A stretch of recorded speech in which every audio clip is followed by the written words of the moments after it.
Can you all believe it's been over a year since I started making these analysis videos? Yep, this coming April will mark 2 full years of me changing my main type of content, and my channel finally hitting its stride thanks to it. A lot can happen in 2 years, and sometimes I can't help but remember the fun times I've had throughout. I'm sorry for the pun, I need a decent transition to the actual topic of the video. 3.0 Honkai Star Rail introduced us to the Remembrance path in gameplay, as well as made it the path of focus on the Astral Express's next stop after Penacony, that being the Eternal Land Amphoreus. We met a lot of memorable characters. Okay, I'll stop. We met a handful of strong personalities, and over the past year, I've analyzed each playable Amphoreus character, and Lygus too. The video you're watching now is a compilation of all of those character analyses, updating segments based on information that wasn't available when the original videos were made. Welcome to the Matsunoki Cafe. I'm Shiro, the owner. This will be a long video, so whether you're new or a returning customer, why don't you grab yourself a snack or a nice drink to enjoy during your watch.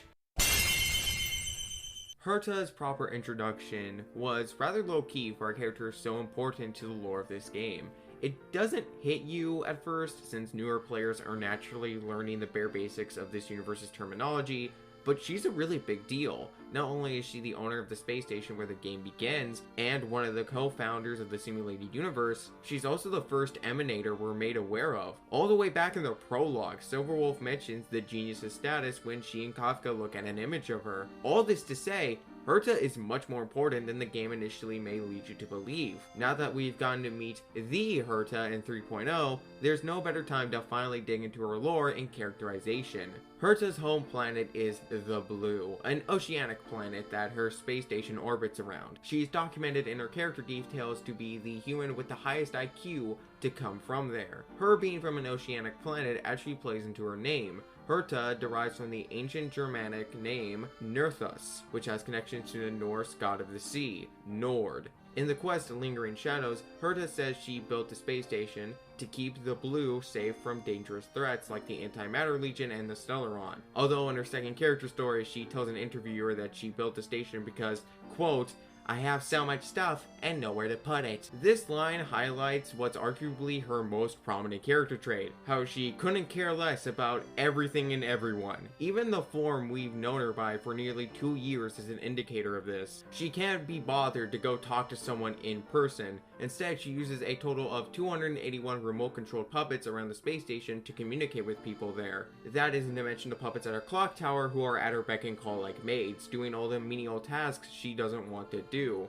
All these puppets are, according to her, 70% similar to how she looked as a child. As for her current appearance, one of the key features listed in her drip marketing was how she appears youthful. This is because, as explained when you examine her portrait in her office, she developed a means to reverse one's age and used it on herself. Thus, her appearance doesn't reflect her chronological age. Am I disappointed we didn't get actual Gilf Herta? Maybe a little. But we did get the witch attire, so that's a fair enough trade-off. And she has a keyblade? Oh hell yeah, they were cooking. Even with the puppets at her disposal, it's made apparent this witch doesn't regularly check in on the space station. To once again reference the quest where we first meet Herta, she says she had been gone from the station for a few months. The second Herta loses interest in a project, she drops it and moves on to the next, with the space station being one of them. The lore of the Space Sealing Station relic set reads as follows. However, once the space station moved into orbit, it started to operate on its own, and Madame Herta rarely showed herself. It was then that the IPC realized the whole station was filled with the mundane daily activities of the researchers, yet the genius was nowhere to be seen. As someone with ADHD, I cannot tell you how much I relate to Herta's tendency to just abandon projects in a whim. The amount of half-finished video scripts and book manuscripts I have lying around is astounding. As seen in her fourth character story, she can't get through a whole interview without getting bored and sending the puppet to auto answer mode. In Asta's fourth story, she remembers asking Herta why she didn't come to the station more frequently. Herta's response was curt: "If there's no interesting new stuff, I won't bother coming in." She's one of the few members of the Genius Society who shares her findings with the general public, but her first character story paints the picture that She only does so when she discards her research papers, leaving other people to dig deeper into her previous research topics while she focuses on the next one. Herta cares more about being efficient with her time and energy than the feelings of her followers and fellow geniuses. Her overly logical nature and lack of sympathy is actually something Dr. Ratio compliments in his voice line about her. Herta is a quintessential genius, a natural wonder who sees no one as her equal. I have no doubt she is talented, but I doubt whether her talent is always helpful to others. It's clear Nuos must have thought similarly, as she's one of 3 emanators of erudition we are aware of at the moment. It's already seen as a privilege in HSR's universe to be invited to join the Genius Society. So it's another thing entirely for Nuos to acknowledge you as an emanator. Speaking of which, the direct meaning of Nerthus, the Germanic goddess who Herta derives her name from, means the powerful one. Associating this name with Herta drills in her status as emanator. So what makes Herta so special from other GS members that she'd get to be an emanator? I believe that most of all, it was Herta's means of pursuing knowledge that caught the Eon's eye. The 4-star light cone, the birth of the self, gives insight into how Herta views herself as ever-changing. She gets upset over how 2 portraits of her puppet self had the exact same pose, feeling it was not an accurate reflection of herself. She tweaked its joints, opened its eyes, and made the fingers softer. She looked happy when all the changes were done. Completely different from yesterday. This is more like who I am today. To Herta, her pursuit of knowledge results in her not being the same person today that she was yesterday. That's why she's so quick to drop projects once they're complete or the subject is in her hands. There's not much left to learn at that point. For her, a day not spent enlightening herself is a day wasted. Solutions are boring, but they bring new questions, such as, what is my limit? Herta's constant drive to learn must be the very trait Nuos took notice of when recognizing her as an emanator of their path. After all, this ambition to keep searching for answers is something she seems to have in common with the Eon. Her first devlog on Nuos mentions how, despite likely possessing information on the entire universe, Nuos remains unsatisfied. And then in the Herta's 4th character story, we get this line from her: "That's because Droidhead would never answer. Questions and doubts are the essence of thought. There is nothing that is forbidden, nothing serves as a boundary, and nothing is regarded as its end, unless they quit." There's no true end to learning about the universe, whether it's the HSR cosmos or our own. The journey of discovery and learning only ends when the person chooses to stop. At every step of the metaphorical road, you have 2 choices. Do you stop where you are, satisfied with the knowledge you have now, or do you keep venturing forth to continue learning? I believe at this point I've made it clear which one Herta would always pick without hesitation. Now I know I've made it seem like Herta is a total jerk with 0 compassion, but it's not like she outright despises people. She is one of the co-founders of the simulated universe. If her dialogue at the start of the space station continuance quest is anything to go by, the portraits of society members that appear in her office are ones she elected to project, visually indicating a level of respect for fellow geniuses like Screwlum. Plus, she is willing to work with other members if needed with projects like the simulated universe, as she was the one to suggest they find a 5th person to join. She even admits in one of her voice lines to admire Ruan Mei, which shows she is capable of recognizing people for their own efforts. Plus, there's her connection to Asta and Arlen. We see in Asta's 3rd character story that Herta personally selected Asta to be the lead researcher of the space station, freeing the girl from the pressure of her family. She has a level of trust in Asta, as evident by her voice line about the redhead. If my other collections had people like Asta watching over them, I could take a hands-off approach. Asta is an outstanding manager. Someone less skilled would have already let us geniuses ruin more than 10 space stations. Herta is unsympathetic, but she isn't reckless. She's aware her collections of curios are super dangerous and need to be handled carefully. She saw in Asta someone who could do just that, and thus was adamant about her leading research on the station. Her uncaring nature is actually flipped to be beneficial to her in this instance. Herta doesn't care what the people on the space station think of her, and thus is focused purely on a person's skill set when she chooses to hire them. She doesn't care if a person is one of her followers or even likes her. That much is made clear with Arlen's voice line, as he says he wouldn't consider himself a follower of Herta, but was still hired as head of security. Both Asta and Arlen display how Herta has an eye for talent. She may hold herself extremely highly, but she can also discern when others are capable of great things as well. Don't confuse this with kindness. She's still extremely egotistical, and it's obvious she mainly hired Asta, and by extension Arlen, solely to cover tasks she didn't feel like doing herself. But also don't confuse her ego and lack of kindness to mean she's anything close to evil. We see this when she chooses to abandon her attempt to meet Nuos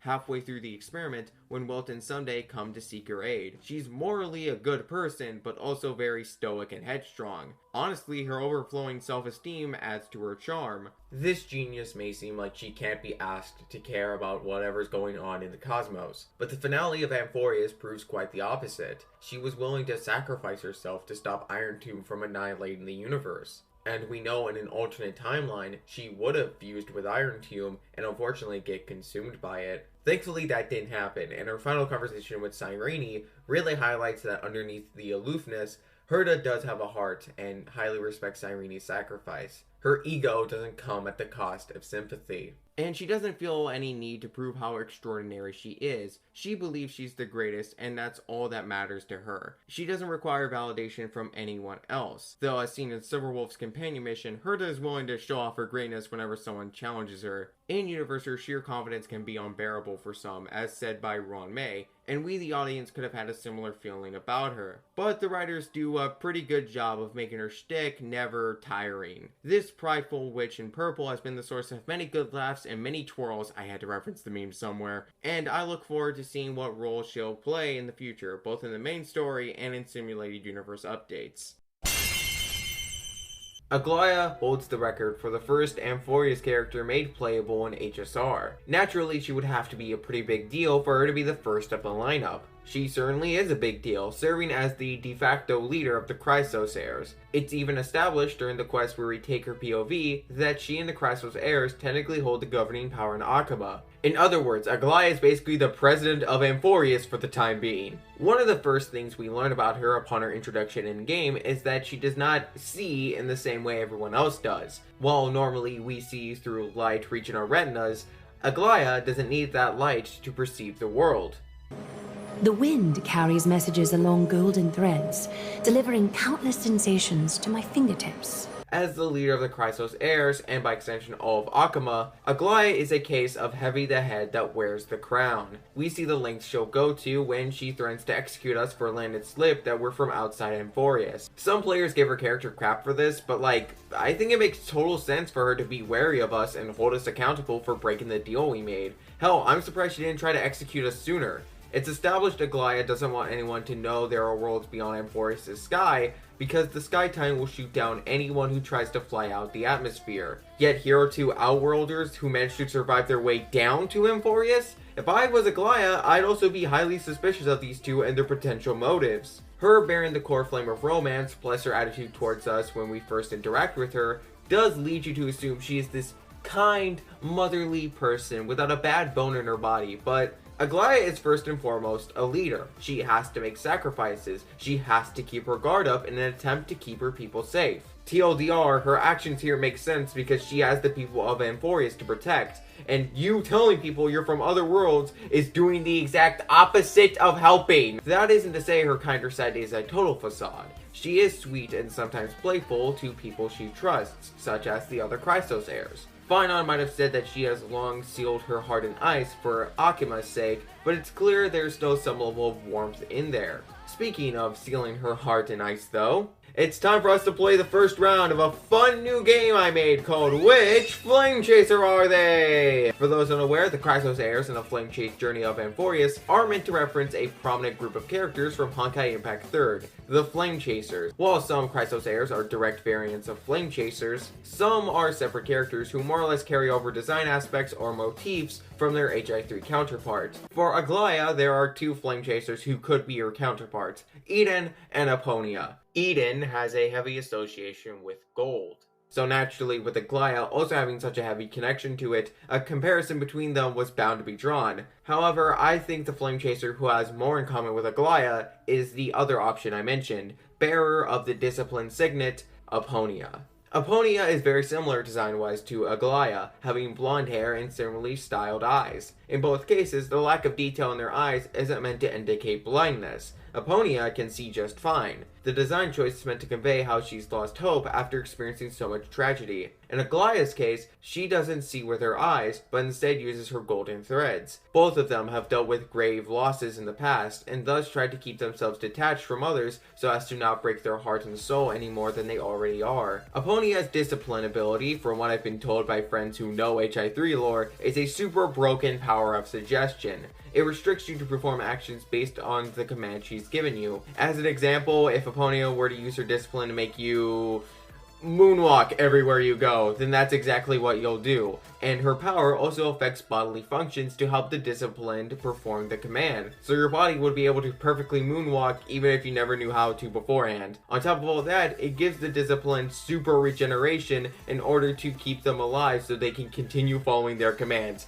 You know, in case the ability wasn't broken enough already. Aglaea shows she is capable of discipline, not the power, is just describing more like the literal definition, since she is the commander of the Chrysos heirs. She's able to unite this band of eccentric personalities to fight under a common goal. In her third character story, we learn that the other heirs have come to her seeking guidance. We also have the Garment Makers, Aglaea's memo sprites. They serve as not only the mannequins for the outfits she weaves, but also her personal attendants and informants. The Garment Makers have minds of their own, and are willing to die for their master, just like how those under Apponia's discipline are forced to follow those orders until their dying breaths. Aglaea as a name means festive radiance. It's the name of one of the three graces in Greek mythology and wife of Hephaestus, the god of fire. Her namesake being connected to the fire god makes sense since she's leading the Chrysos heirs in the flame chase journey, and her name meaning radiance does connect to her own core flame, that being the romance titan, Nestia. By the way, Nestia's name is literally the ancient Greek word for remembrance, which is a fun lore detail to explain why that's the playable path she falls under. Romance doesn't always equate to love. Romance can describe excitement, mystery, an awe-inspiring feeling, and most importantly, romance is synonymous with beauty. The overarching theme of Aglaea's character stories is the concept of beauty. She comes from a family of Nestia worshippers, where each member of that family is taught a form of art to pursue true beauty in. The art form Aglaea was taught was making garments. By the end of her fourth story, it's made clear where she's at on her journey of searching. Legend holds that every disciple of Nestia devotes their entire life to crafting what they deem to be the ultimate beauty, to present to their deity. It's been a long time since she crafted beautiful garments, yet she has never ceased weaving the threads of destiny. The ultimate beauty she seeks to create isn't any piece of clothing. She wants to weave together a romantic tomorrow for Amphoreus. Aglaea is a pretty interesting character, all things considered. Underneath her beautiful looks and attire is a cunning mind and a dedication to her people. Her selflessness makes her death at the start of 3.3 all the sadder. In fact, she technically dies twice. Once in her actual body, and again when the Trailblazer's crew failed to recover her memento. Both deaths fulfill her prophecy of sinking into a bath of gold. It was the first of many moments that went to seemingly prove these prophecies, these scripts in their code, were unavoidable. In the time we knew her, we got to see Aglaea be a great leader to the rest of the Chrysos heirs. While she could be serious in her orders, she was genuinely sweet and caring to her teammates, and the love she provided is repaid posthumously with the other heirs mourning her loss, and particularly with Phainon inheriting her position as Akima's protector. After all her hard work and dedication to her people, she most definitely deserved this happy ending along with everyone else.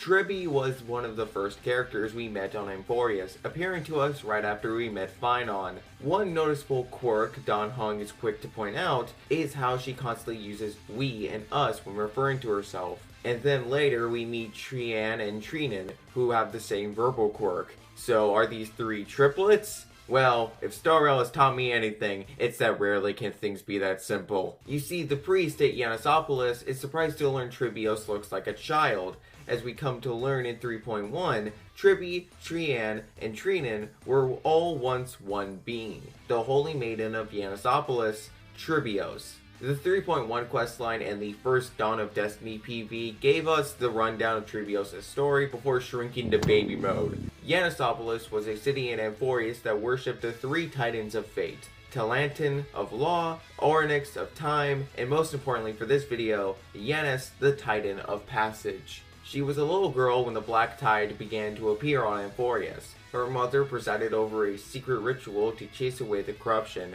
Her mom dies, you know, as anime moms tend to do. Hi, Editing Shiro here. I got caught up in the anime mom joke and forgot to mention why her mom died. Whoops. Basically, the Council of Yanisopolis wanted her dead so they could replace her with her daughter and mold Tribbios into a priestess they could more easily manipulate. And the Black Tide continues to be an issue even after Tribbios grows up into an adult. Tribbios prayed on behalf of Yanisopolis to connect with their gods and ask for their aid, but the Titans did not respond. Seeing no other option, Tribbios took matters into her own hands. She stole the core flame of passage from Yanis and became the first demigod. I want to highlight that they specifically used the word stole here. She did not go through a trial of any kind, she just took the core flame and bolted. As punishment for her actions, her soul and sense of self were fragmented into 1,000 different forms. Each fragment took residence in the many dolls Tribbios' mother made for her. With these many forms, they spread out all across Amphoreus to act as the messengers that would deliver word of the prophecy to the people. Now, the first couple of Tribbie's character stories detail how many of her sisters died in different parts of Amphoreus. Based on what happened with Trianne, it seems they just revert back to being a doll once their life is extinguished. As stated by the third part of her chapter in As I've Written, the three we meet upon the Trailblazers' arrival to Amphoreus were the last parts of Tribbios still around. The many forms of Tribbios shared the role of messenger, searching for the Chrysos heirs to deliver them word of the prophecy. Her role as a messenger, plus the wings on her back and on her shoes, are all meant to signify inspiration drawn from Hermes when creating Tribbie's character. However, that's not the only deity in Greek myth that Tribbie has ties to. Her being a three-faced messenger may be a reference to Hecate, the goddess of witchcraft. She's often depicted as having 3 heads, if not outright being triple-bodied. Hecate also happens to be associated with Crossroads and the moon. Crossroads is pretty self-explanatory for how it connects to Tribbie, as Tribbios has the line during the PV of, "I will step through the first crossroads and sail toward tomorrow." Hecate's association with the moon may be why Tribbios says she'll turn the moon into a ship and the stars into sails to find her mom. Speaking of characters who inspired Tribbie, I guess now's a better time than ever to play the second round of Which Flame Chaser Are They? Tribbie was a hard one to nail down, mainly because she didn't seem to fit much with any of the Flame Chasers from HI3. Now that we've probably met the rest of the Chrysos heirs, it's safe to say that Tribbie was a stand-in for Vilvi, mainly in how the two have a multitude of personalities. I originally assumed she was a mix of Vilvi and Mobius, since she and Tribbie both were adult women when they were transformed into childish forms, but I realized another Chrysos heir fits the bill for Mobius, which we'll get to much later. But Shiro, maybe she isn't based on any Flame Chaser. Tribbie could be a character totally separate from Honkai Impact 3rd. For all we know, Tribbie is just red-haired Nahida and that's it. Fair point, but hear me out. In an arc that so heavily calls back to the Flame Chasers arc, to the point the Greek inspiration for Amphoreus has ties to the Flame Chasers, and where every other playable character we've seen is either a direct XP or at least partially based on a Flame Chaser, it would just be weird if Tribbie was the odd one out.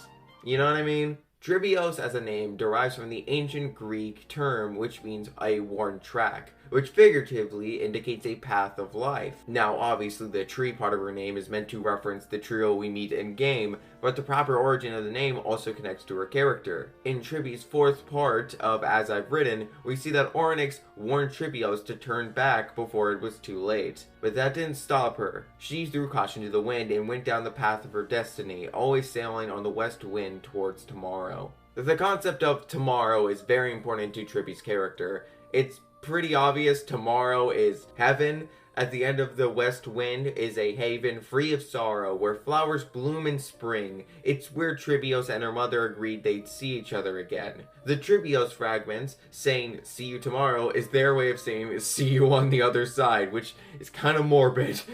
However, you could also see tomorrow as their hope for Amphoreus. At the end of the 3.1 questline, Tribbie declares that they will sweep apart the planet's pitch dark fog, paving the way for a new tomorrow, a new divine world. At the end of the journey, when the prophecy is fulfilled and the black tide is erased, Tribbie will be able to fulfill her promise. She'll reach that haven and see everyone once again.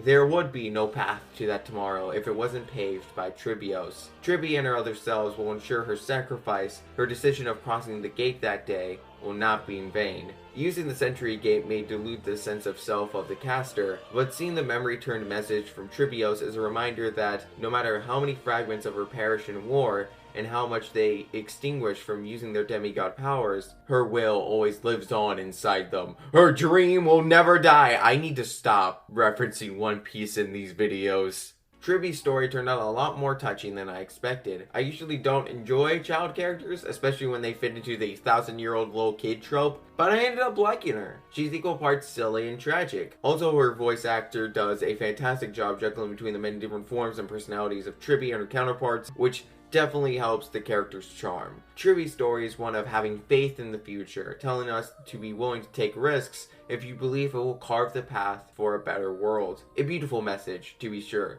I have no doubt Tribbie's dreams of tomorrow will end up becoming reality. Mydei makes a strong first impression upon his introduction. Right away, he calls the Trailblazer and Don Hung invaders and is brutally honest about Phainon's faults, stating he lacks in hospitality and referring to him strictly as Deliverer. This initial impression does fit what we're told of his background. He is the crown prince of Castrum Kremnos, a once prosperous city inhabited by a culture who worshipped the titan of strife, Nikador. They were very battle-oriented people, raising their young kids to pick up the blade and regularly holding gladiator-style tournaments. One of their customs was to throw the deceased into the Sea of Souls, so their spirits could empower Nikador's Blade of Fury. We see in a flashback that Euripon, the former king of Kremnos, tossed his baby son Mydemos into the sea to avoid the prophecy of his death. Oh yeah, Mydei was ritually sacrificed by his own father. I hope y'all would agree with me when I say that's pretty messed up. Putting it mildly, since I don't want to swear this early into the video. He drifted in the sea for 9 years, never once being consumed by it. Like all the other Christos heirs, Mydei has a special trait that is, as his chapter in As I've Written puts it, both a blessing and a curse. His gift is his body's defiance of death. No matter how many fatal wounds Mydei suffers, he's always just out of death's clutches. Mydei takes after the Greek hero Achilles. Just like how Achilles became invincible after being dipped into the river Styx, drifting through the Sea of Souls made Mydei immortal. However, in both cases, there is one spot where they can be killed if struck. Mydei's equivalent of Achilles' heel is his 10th thoracic vertebra. But that's not the only Greek figure Mydei takes after. His full name is in reference to Deimos, the personification of terror. He is a son of Ares, the god of war, and the brother of Phobos. Both brothers represent fear, but in different ways. While Phobos represented the fear and panic felt in battle, Deimos personified the feeling of dread people experience before battle. My is an obsolete metric prefix denoting a myriad of things. With this mythological context in mind,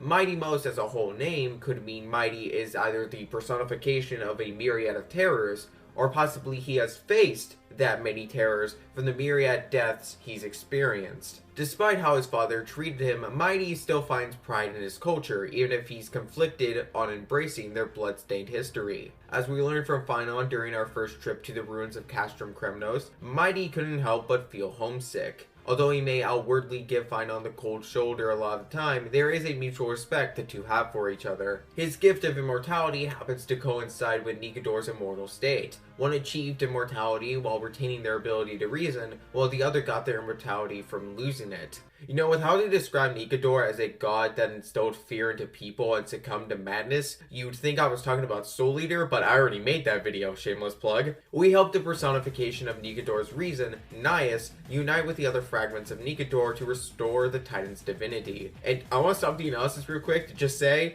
holy hell, Nias' English voice actor popped up way more than he needed to, and I'm grateful for that. I am Nikador, the lance of fury, the messenger of turmoil, and the embodiment of strife. Remember this! I am the scar that this world needs! Mydei was able to hold out in a battle with his culture's titan long enough to allow Nikador to die a warrior's death. This brave, battle-hardened lion was able to fight toe-to-toe with a god for hours on end. Even with his immortality, you can't deny that is a remarkable feat. The symbolism of lions with Mydei and Kremnoan culture goes pretty deep. As the king of beasts, lions often symbolize royalty. As a beast, it makes sense to have it be the animal representative for Kremnos, and its connection to royalty is one reason why it's so closely associated with Mydei in particular. People born under the Leo zodiac tend to be natural-born leaders who are bold, loyal, protective, and noble. All things you can say about the exiled prince. Noble especially fits him with how he detested his father for his actions and sought to avenge his mother by killing him. Oh, and Leos are also known to be fiery passionate. No better time than now for our third round of Which Flame Chaser Are They? This one's pretty simple. Mydei is more than likely a stand-in for the 6th Flame Chaser, bearer of the Decimation Signet, Kalpes. Kalpes' pyronetic abilities create flames so hot that they end up doing damage to him as much as they burn everything around him. However, Kalpes has a dull sense of pain, so he doesn't feel the damage he takes from using his own power. In similar fashion, Mydei's gameplay involves him losing a lot of HP to go into his berserker state. Kalpes is very emotionally unstable and enjoys tormenting his enemies during combat. However, he demonstrates multiple times he's not a bloodthirsty meathead. He has a caring heart and has made friendships with fellow flame chasers like Sakura. That caring side underneath their rough exterior is important to highlight for Mydei as well. He may be a brutal berserker who has survived many wars, but he's also a total lovable dork. No, really, the 3.1 livestream starts with him baking. The brief flashback where you take control of him shows you what he wants to say, in contrast to what he ends up saying. He plays house with kids. Look at the way he interacts with kids when you play in his perspective during 3.1. That time has not yet arrived. But, young men of Kremnos, heed my command. Return to your parents at once. From here on, you are to dedicate yourselves to rigorous training and a healthy diet. You must not neglect these two aspects if you are to become a brave warrior of Kremnos. This man is just a cutie. The kids show great adoration for Mydei, and they're not the only ones. All Kremnoans have their faith in Mydei, hoping he can lead them back to their homeland. However, his Kremnoan heritage is a source of fear for him. At the start of 3.1, it's made clear his deepest fear is becoming king and embracing the traditions of his people. He worries that if he were to take the throne, he could become as reprehensible as his father. But near the end of the quest, he finds the resolve to burn the traditions of Castrum Kremnos and force them to blaze a new trail devoid of senseless bloodshed. He takes his place as the new god of strife and brings an end to the Kremnoan dynasty. I think the ending line of a signature light cone is important to look at with this arc in mind. Home is the land of dreams, not a place one can ever reach. In other words, Mydei didn't return his people to the Castrum Kremnos they once knew, but granted them a new home in Akama that's better than the one they left behind. But I think part of his fear also stems from his connection to Akama. The quote in his strip marketing has Mydei say, "I'm the crown prince of Kremnos, Mydei, and also the warrior of Akama, Mydei." Akama is as much his home as Castrum Kremnos, and so he has to leave one home behind for another. Mydei saying goodbye to everyone was touching, and I'm really happy to see his story be handled as well as it was. They gave us just enough of Mydei before his departure to make him charming. I also like how his story had a similar message as Tribbie's. Both characters' arcs are about opening a path for a brighter future, and both were executed very well. The Titan of Death, Thanatos. Named after the personification of death in Greek mythology. Alongside Nikador and Zagreus, Thanatos is one of Amphoreus' deities of calamity. Death and decay are inevitable for all life. The demigods among the Chrysos heirs are not exempt from this fate. Even Mydei the Undying has a spot on his body where, if struck, will push him into the clutches of eternal sleep. The people of Idonia worshipped Thanatos, believing life was only valuable because of its impermanent nature. Idonians would annually celebrate a bone collection festival where they would collect animal bones to either preserve them or strike them to hear faint whispers of their god. During one such festival, they would meet someone in the snowy wasteland, Thanatos' personal envoy, whose mere touch was enough to send any life form to the great beyond. the emissary of death, was none other than the character who's the focus of this video, Castorice. I started the video going over the lore of the Bone Collection relic set because Castorice's deadly touch is a vital part of understanding her character. Anything she makes physical contact with will quickly wither and die. Her first appearance in Silver Chariot also demonstrates that she can slightly extend the reach of her deathly presence, creating a zone of death, as the relic set puts it. Her connection to death also appears in subtle ways.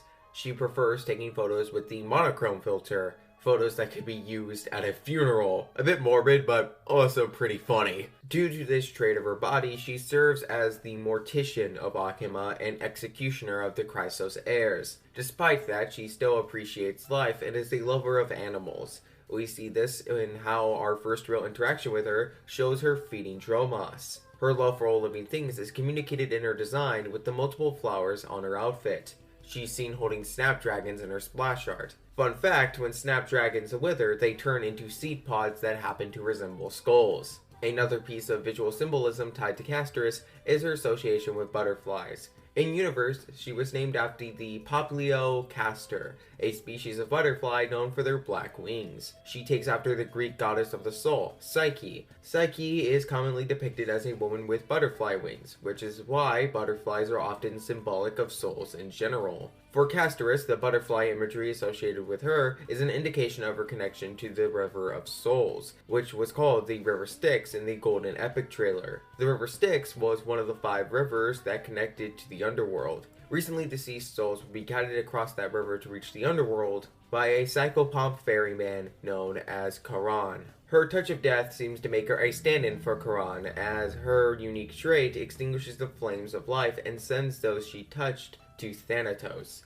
Although, as we see in the animated short, it didn't seem like the people she was asked to send were always willing to go. To put it bluntly, Castorice is extremely touch-starved. She has always longed to embrace someone without robbing them of their warmth. She self-inserts when reading books, imagining herself alongside the writer. She wishes she could hug real chimeras, and so makes 2 chimera plushies to snuggle with to replicate the experience. She'd converse with inanimate objects during her years in isolation, pretending they could respond to her. She was understandably elated to discover the Trailblazers seemed to be an exception to her curse. Finally, someone she could hold without causing them to wither to dust. Only to find out near the start of 3.2 that the Trailblazer was already dead. For the entire time they knew Castorice up to that point, they were a phantom made of memories. The Trailblazer's ghostly existence allows us to grow closer with Castorice, to form a genuine, solid connection with her. But the Trailblazer is not the most important person in Castorice's life. That would be her sister. Before we get into Polixia though, we are still not done with Greek figures that Castorice draws inspiration from, if you can believe it. Her name is a feminine form of Castor,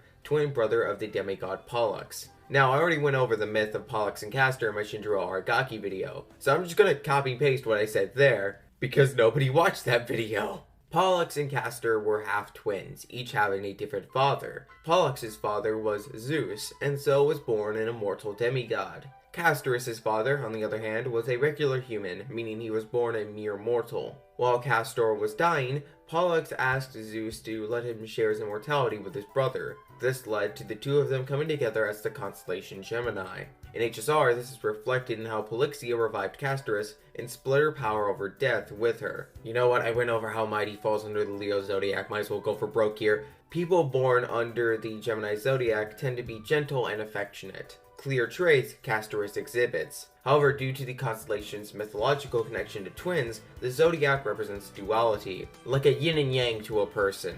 That duality fits Castorice, who wants to interact with people, but is also afraid to because of her power. A girl who brings death wherever she goes, but because of that trait, she best understands the value of life.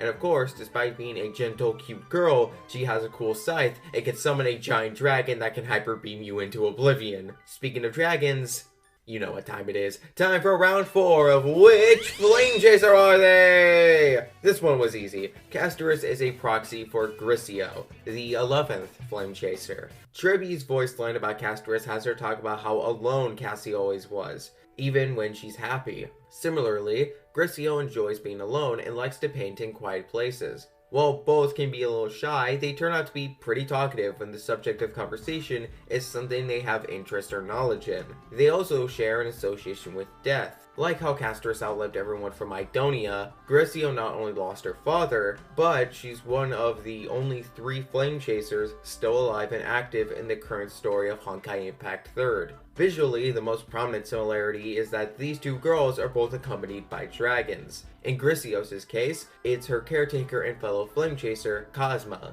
In Castorice's case, it's the giant dragon of death, Pollux. Now we can finally get into the story of Castorice and her sister, Polixia. Polixia and Castorice originate from the loop before the current one. Their hometown was Styxia, a seaside town that was decimated and became underwater ruins. The legend goes that the princess was devoured by the dragon that attacked the city. In her grief, the queen resurrected her daughter using alchemy. However, since she used the dragon's remains to perform the ritual, the princess was revived as a dragon and destroyed what was left of the city, devouring everyone. Oh man, a grieving person using alchemy to bring back a loved one, only for that loved one to become a dragon that destroys a piece of civilization?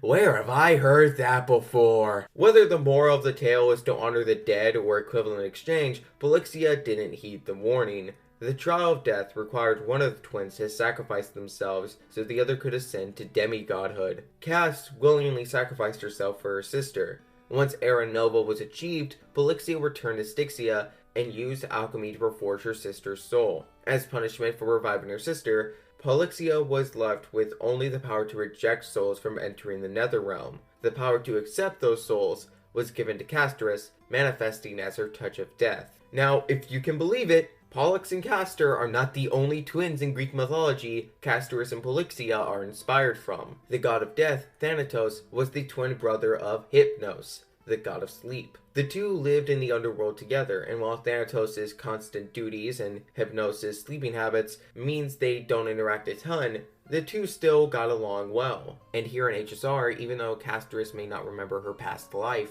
she nevertheless recognizes the love Polixia has for her. However, their roles were flipped. Thanatos could only sleep away, stagnating in the Netherrealm in isolation, while Castorice, the equivalent to Hypnos, was the one bringing painless deaths to those she touched. Castorice's animated short ends with a deer staring at the camera. Spiritually, deer symbolize rebirth. The deer in relation to Castorice represents how she essentially revives us by the end of the 3.2 questline, but also it's symbolic of herself. Castorice was reborn, but without her memories. On top of that, just like how the princess annihilated the city, Castorice's new body would kill anything she made physical contact with. And the people of Idonia worshipped her as a maiden of war and made her their personal executioner. This rebirth at the hand of a titan, plus her death-related abilities, may be why she was able to understand and communicate with titans directly. It's also possibly why she was biologically immortal. Due to how she was brought into the new iteration of Amphoreus, she was a walking paradox of life and death. Cassie would live on without aging a day while everyone died around her, whether by her touch or by the passage of time. She wished her touch could do more than take life. Can I make anything? Can I leave anything behind? The Trailblazer state of being between life and death was what finally gave Castorice an answer to that question. For once, her hands and her powers were able to save a life rather than take one away. And not just the Trailblazer either. By reawakening the dragon Pollux, Castorice was able to let the River of Souls flow into the Netherrealm once again, allowing hundreds of lost souls to escape limbo. Through the bonds she's made throughout her life, Castorice realizes the true value of death, and how it adds value to all aspects of life. After all, if death never existed, she wouldn't have been brought into the world at all and experienced everything life has to offer. With that realization, she mustered up the will to make a decision. She found a way to use her curse like a blessing, to truly help people with her powers. But unfortunately, by embracing her role as the new Titan of Death, she must depart from the living realm and fulfill her duties in the Netherrealm. Before that though, similar to Mydei, Castorice takes one last walk around Akama. Her fourth character story is about her reminiscing before leaving the Holy City for good. She goes to the garden that she used as a monument for the lives that ended by her fingertips. She believes that so long as she or anyone else remembers these people, they never truly die. Even when someone is no longer part of your life, there will always be something out there for you to remember them by. For For you and Castorice, it was the embrace you shared before your parting. As Castorice says in the cutscene, that true embrace is proof she once lived. In an inverse to how Pollux shared his divinity to live forever with Castor, Castorice gave the core flame to the Trailblazer, abandoning her life in Alchema to stay in the underworld and maintain the flow of life and death. Now I know everything. My sister was unwilling to see the flowers wither, so she kept vigil over them, staying by them until they reached the end of their life. Now, I too will join her in accompanying the lost souls. The moral of Castorice's journey and farewell is pretty clear-cut, and ties in very well with what seems to be the core message of Amphoreus. Even after death, you will be kept alive in the memory of others and the world. Your life will leave an impact, whether big or small. Even if your name is forgotten, there will undoubtedly be a record of your existence left in the world. Castorice gave Polixia the solace she desperately longed for, and promised to forever remember her. The Chrysos heirs will forever remember the comrade they shared many precious experiences with, and the Trailblazer will forever remember the dear friend that saved them from death. Farewell, Castorice. You won't ever be forgotten.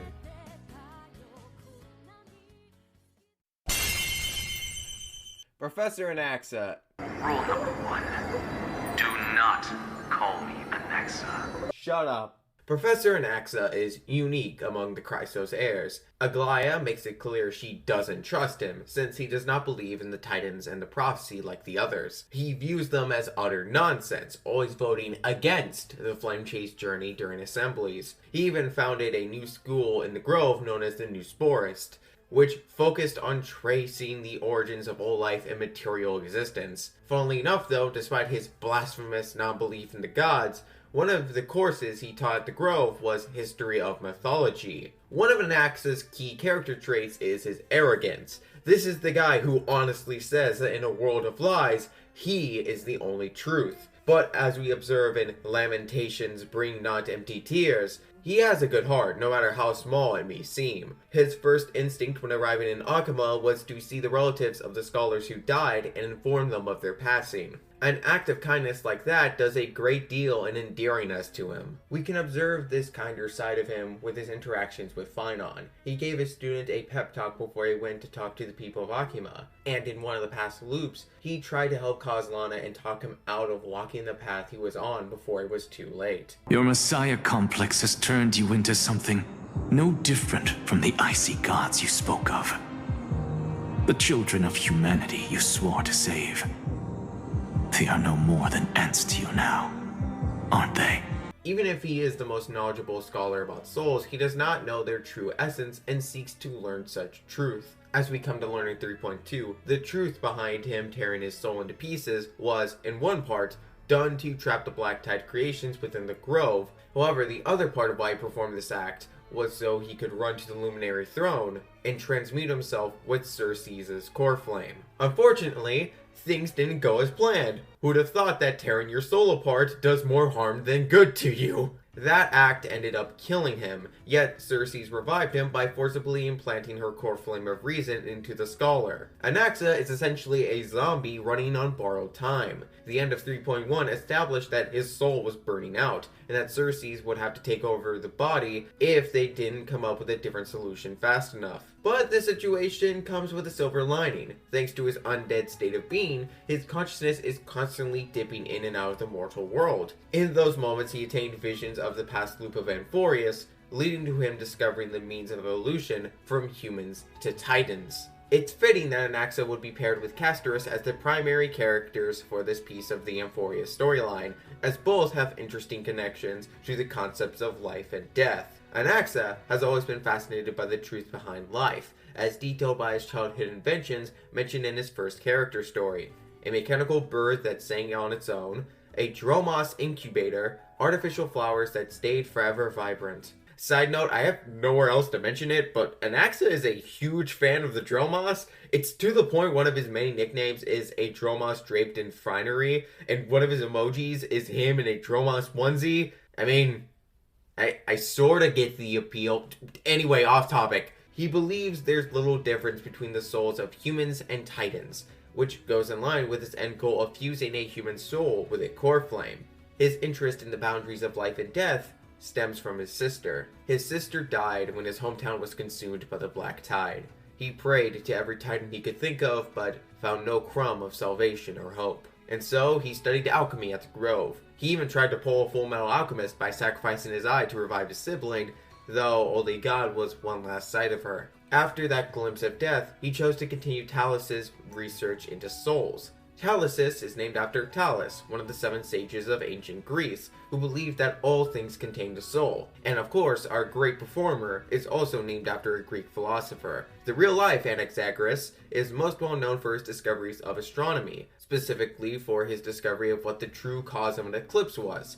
He claimed that the sun and moon weren't gods, but simply objects that hung in the sky. The people of Athens saw his discoveries as an act of impiety, and so he was banished from the city and forced to live the rest of his life in exile. In HSR, this is akin to Anaxa's disregard for Titans and the Chrysos heirs. He stays in the Grove of Epiphany, a remote location that's a fair distance from Akama. Similar to how the real-life Anaxagoras discovered the truth behind the sun and moon, dispelling the myth of them being gods, Anaxa was the one to discover the true nature of Amphoreus, that the planet is in a cycle of destruction and reconstruction. The Titans weren't gods, they were the evolved form of the human Chrysos heirs of yesteryear. Oh, also, the real-life Anaxagoras is the first person in history to explain the concept of nous, the part of the human mind used for logic, reasoning, as well as instinct. In HSR, Anaxa is the founder of the New Sporist school in the Grove of Epiphany. Now that we know Lygus' true identity,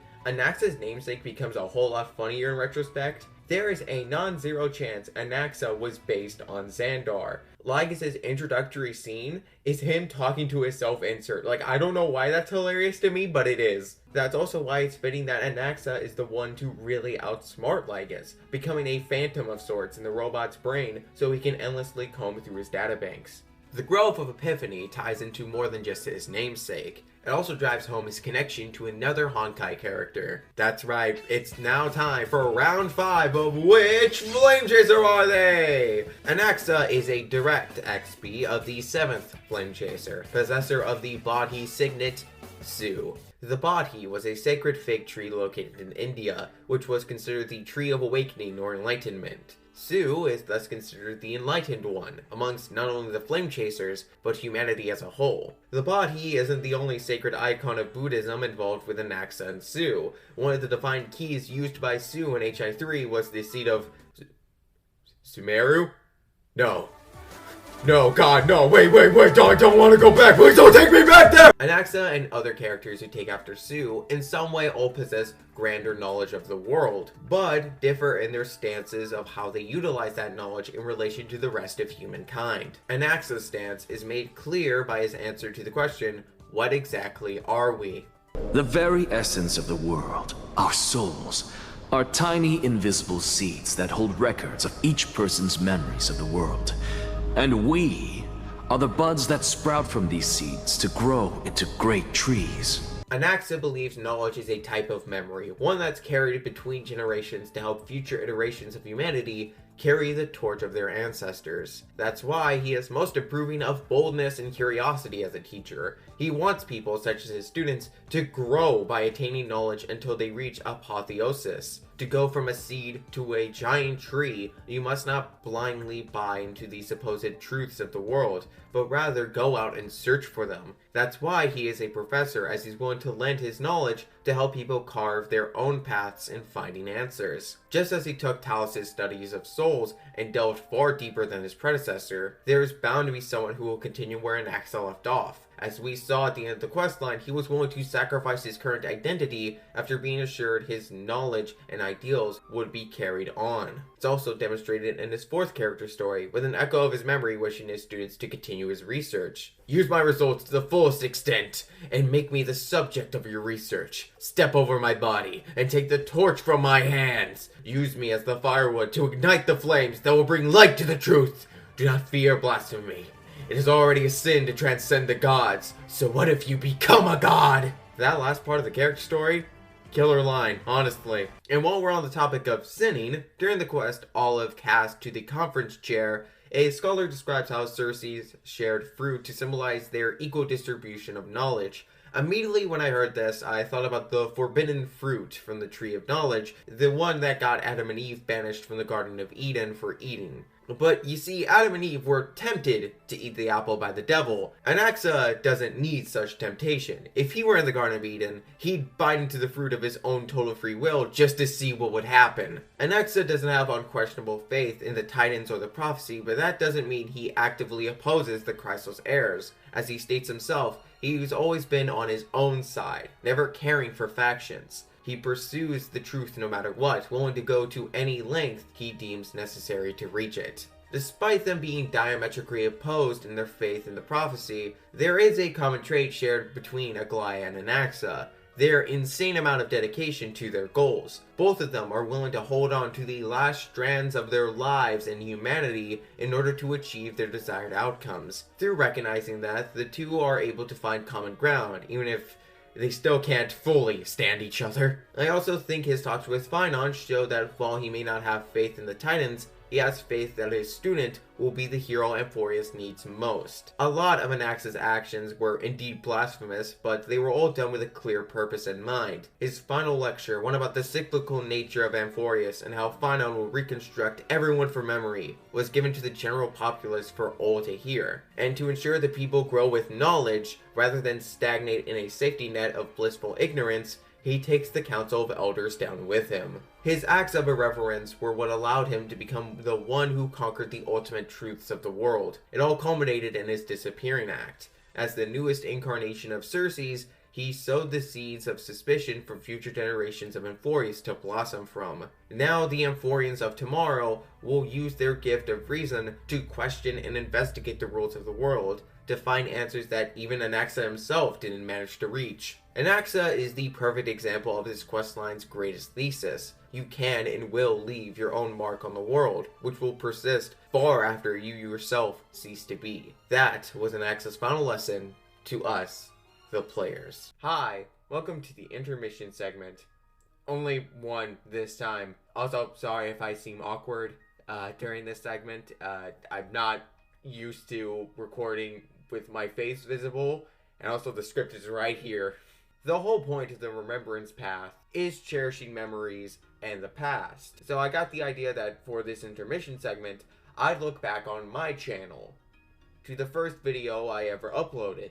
It was a, I guess, retrospective video. It was just like a general thoughts on like the first 3 seasons of Young Justice. So here we go. Channel. I've had this video on the back burner for a long while. I took a break from making it to focus on college, and then I just forgot about it entirely. Why did I? But I wanted to finish it. Why did I start the video like this? Who cares? That went on for I spent half a minute just explaining, hey guys, some bits I recorded after the initial recording, so my quality is gonna be different throughout the video. I spent 30 seconds trying to explain all that.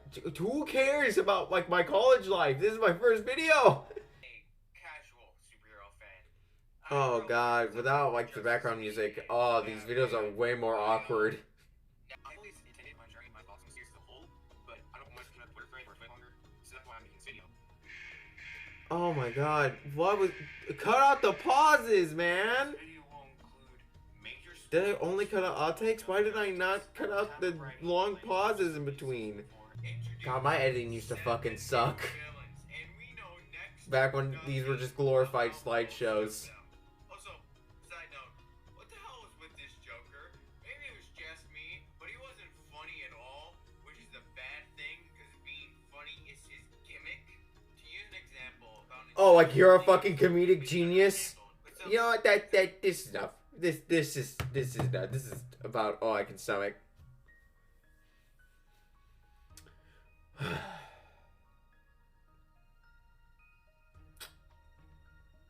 Well, that was about as painful as I expected. But let this be a lesson to you. That 19-year-old nerd who talked about Young Justice for around 20 minutes and only got 100 views and 4 subscribers from it, Years later, here they are, making short video essays to an audience of thousands. Speaking of which, since we're halfway through, consider subscribing if you've enjoyed what you've seen so far. It's totally free, you can unsub at any time, and it'll put a smile on my face. YouTube has been a great avenue to connect with fellow creators, especially after I pivoted to analysis content. I'm happy to have such people to talk to and count on to cover for me where I fall short. Now, let's return to analyzing the characters. So far during our trek to analyze the Amphoreus cast, we've gone over Gets Paid to Scissor, Baby Elder, Immortal Male Wife, Miss Touch Starved, Scholar Built Like a Victorian Child, and now we're here with a TikTok streamer? Excuse me?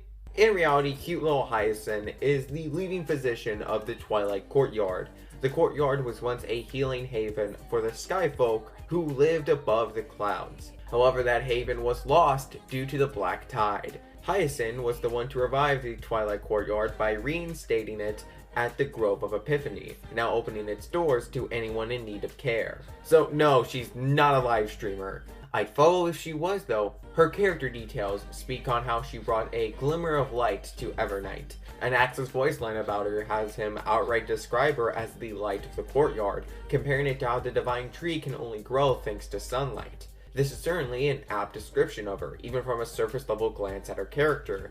She's soft-spoken, bubbly, and simply adorable. This association to light actually works given her name's origin. She's named after Hyacinthus, a Spartan prince and lover of Apollo in Greek mythology. He became the hyacinth flower after his death. With how much Hyacine wants to brighten up people's lives, to bring hope to those in the final days, a ray of light shining in from the future, it makes sense to name her after someone who has a connection to the god of light. Her full name, Hyacinthia, is the name of a Spartan festival celebrating the death of Hyacinthus, going further and explaining the Spartan aesthetic of the Skyfolk. The hyacinth flower can represent a whole ton of things depending on the color. Pink hyacinths in particular represent playful joy, brightening the mood by bringing a sense of levity to whoever they're given to. Much like how Hyacinth's fourth character story illustrates how often other people write to her, appreciate her help, and are at times inspired by her. She's so sweet and pure-hearted that if you dislike her, you have a heart made of coal. No debate about that.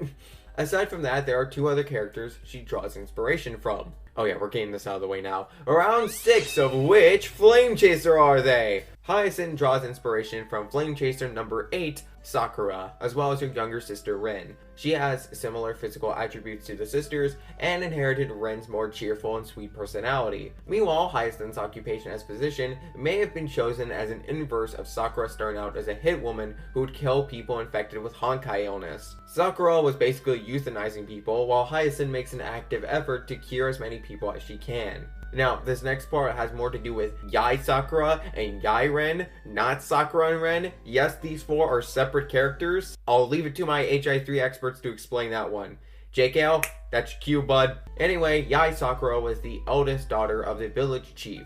Her sister Ren was often sick, and Sakura put it upon herself to take care of her. Think of it like Kohaku and Rui from Dr. Stone, but Kohaku was the older sis. Sakura was also a shrine maiden, trained to perform sacred cleansings and purifications. Her role as a shrine maiden and her caringness for her sister were translated as Hyacine's occupation and her love for everybody. On top of that, Yai Sakura's duty as the daughter of the village chief is similar to the sense of duty Hyacine feels to finish what her ancestors started and heal the sky from Aquila's terror. We initially learn Hyacine is a descendant of the Day Thunder Knight Celiosi, who ushered in Amphoreus' Flame Chase era by fighting the Sky Titan. The legend went that Celiosi defeated Aquila, but had to take over the Titan's role holding up the sky. Inspired by her act of heroics, the two tribes of Skyfolk united and left their airborne fortress to begin living on the land with everyone else. But this series of events was far from the actual truth. Celiosi's two loyal steeds, Solibus and Lunibus, reveal that truth as the team make their way up to Aquila. Hyacine and her ancestors were not related to Celiosi at all. Instead, they descended from an unnamed Chrysos heir who was spared from the judgment of Celiosi, who essentially fused with Aquila. That heir made a deal to pass down a glorified epic of Celiosi's actions in the hopes her descendants would one day prove they could overcome their imperfections and fulfill the Flame Chase journey. Now, why did Celiosi fuse with Aquila? While it had little to do with holding up the sky like the false legend said, she did it to rid herself of her humanity. You see, there were two tribes of skyfolk, Sun and Rain. Selioci belonged to both tribes, and thus fought to stop Aquila so they would abandon their blind faith in the god and set aside their differences. The story that was passed down made it seem like the two tribes did find a sense of harmony between them thanks to her sacrifice. Yet in reality, her striking down Aquila only divided them further. She became a new goddess in the eyes of some skyfolk, who would then oppress those unwilling to abandon their faith in Aquila. Those old believers would team up with the Cleaners in retaliation for that oppression. Instead of targeting Selioci, the Cleaners went after the other Chrysos heirs present in the Sky Fortress. It's here I want to talk about the story of Icarus, the Greek figure that little Ika is named after. In the mythology, Icarus was a human who crafted wings of wax to escape captivity. However, in his hubris, he flew too close to the sun. His wings melted, causing him to plummet to his death. It's a cautionary tale about pride, meant to teach us that we humans have limits. Trying to perform acts that transcend our humanity will only lead to our ruin. A similar lesson is told in the story of Selioci, a hero who gave up on humanity and thus transcended to a titan to escape it. And to be fair, she kinda has a point. Humanity is constantly at conflict with itself. Due to our individual flaws, insecurities, and various beliefs, it's simply impossible for everyone to get along. Doesn't matter how peaceful the era is, there will always be someone who finds reasons to start shit or look down on others who are different from them. I mean, the whole humans were the real monsters all along is a trope for a reason. With that in mind, why even combat the Titans? Why fight for the sake of humanity? Well, as Hyacine's actual ancestor made clear, there are redeemable qualities to humankind. Because beyond our flaws, the virtue that we all share is tenacity. Yes, as proven by stories like the one of Icarus, there are things humans simply cannot achieve. But those limits pale in comparison to everything we can achieve, even with our flaws, so long as we keep pressing forward. As seen with both Phainon and Hyacine during this patch, they're able to persevere and triumph by embracing their flaws and loving other people regardless of their flaws. Unlike Selioci, Hyacine never gives up on humanity, thus proving herself to be the perfect individual to watch over them as the new incarnation of the Sky Titan. She uses her rainbow light to protect the citizens of Akima and give them a crumb of peace in the midst of great despair. The reveal of her actual lineage, her occupation as physician, and her loving nature, it all ties into her greatest desire. During a flashback sequence, we learn that Hyacine wanted to complete the final blank page at the end of the hero's epic. She wanted ordinary people to be remembered, not just the legendary heroes. Everyone's story is important, no matter how grand or small the scale is. That wish is exactly why she became a physician. I wish not to return to the sky, but to walk among the masses on Earth. I believe it's the only way for the saga of creation. To include a footnote for the everyday people in its blank page. The 3.3 quest made me really like Hyacine a lot. Seeing her inherit the will of her ancestors, the will of humanity, to defeat the final titan was breathtaking. The song that plays during the final phase, Proi Proi, encapsulates the moral of her story. A person's flaws do not always need to be judged harshly like sins. Even with our flaws, we can spark a hopeful light during dark times and mend the fabric of dusk and dawn. Some things might be impossible for us to achieve, but that doesn't mean we shouldn't attempt to find out where our limits are. Hyacine's story is meant to tell us it's better to try and fail than not to try at all. In Tribbie's video, I went over how she was inspired by the Greek god Hermes. He is the god of travelers and messages, but he's also the god of cunning and thieves. Tribbie doesn't reflect that side of Hermes, as she and her sisters are pure beings with not a bad bone in their bodies. But we do have a character with her own pair of fancy boots, which she wears while running as fast as the wind. Meet Amphoreus' demigod of trickery herself, Cipher! Tribbie isn't the only Amphoreus character Cipher has some overlap and inspiration with. I said Castorice took cues from Charon for her touch of death, but I also think Cipher drew inspiration from the ferryman too. After all, the Trailblazer and Castorice have to pay the thief a fee to have her take them to Styxia. Her super speed comes from the coin of whimsy she's always carrying around. And it's not a power exclusive to her, based on how the Flame Reaver was able to match her speed by taking the coin from her. We're getting a bit ahead of ourselves though, let's backtrack. Cipher has been a demigod for over 1,000 years by the time we meet her. We knew she was one ever since Aglaea's interaction with Bartholos back in 3.0. During her millennium-long life, she's honed her skills as a thief to take treasures and trinkets alike. She's also become very prideful of her talents as a kitty phantom thief. This trait of hers is one of a handful she got from her HI3 variant. Yes, time for round 7 of which Flame Chaser are they? This one was obvious. Cipher is a stand-in for Partopheles, the 13th Flame Chaser. Both are the resident catgirls of their respective groups, for one thing. The two gals happen to be pretty braggadocious of their skill sets, as well as have a love for collecting anything shiny. In HSR, this love for shiny things runs so deep that the reason Cipher even came to Akuma to help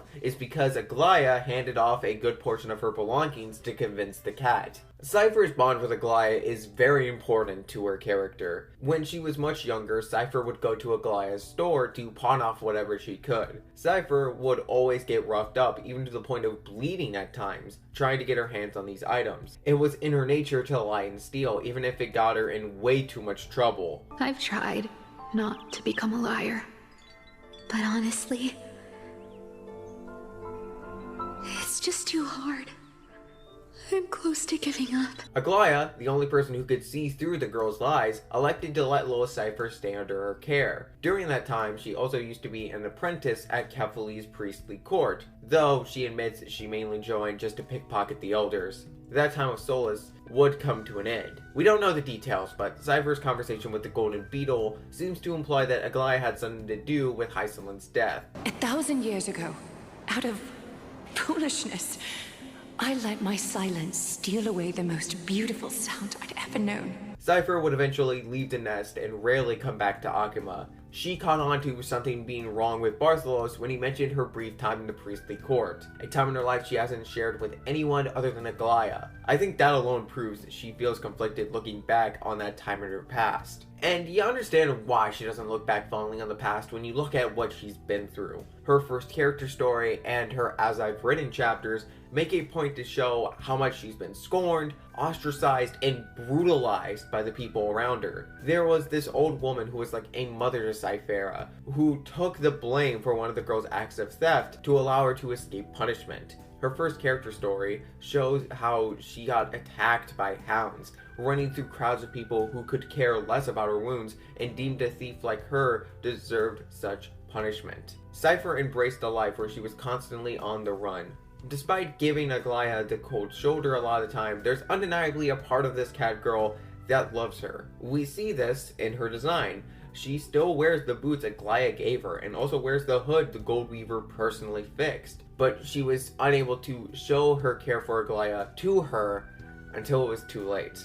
Now, I want you to close your eyes and imagine with me for a second. Picture a parent or parental figure, mother or father. If for whatever reason, you keep your distance from them. You don't typically go out of your way to see them or interact with them. And then, out of the blue, you learn they passed away. And they just so happen to leave behind a voice memo where they specifically apologize to you for everything they did, all the mistakes they made. I know that would definitely mess me up emotionally, and I know it did for Cipher because that's basically what this scene of Aglaea's final message to her was. I'm really trying to explain why this scene honestly made me tear up a little bit. These are my two favorite VTubers. Clearly I have a particular type of issue. Cipher chose to avoid Aglaea for all those years. For good reason, but we'll get to that near the end of the analysis. She's always been running away, never staying in one place or sticking to almost any responsibilities. There's this running theme of duty in the 3.3 quest. Hyacine fulfills her ancestor's duty of standing up against Ciliosi,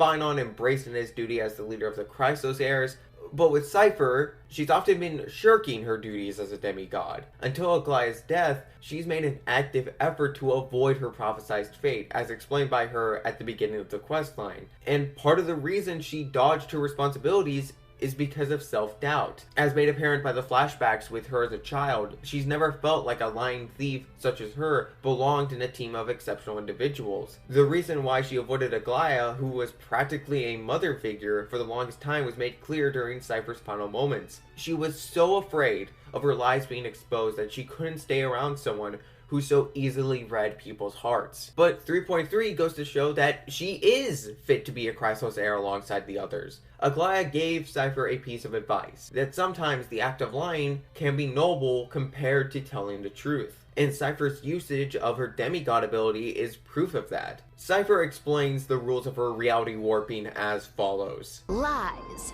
are what Zagreus is best at. If everyone believes in a lie, then it becomes reality.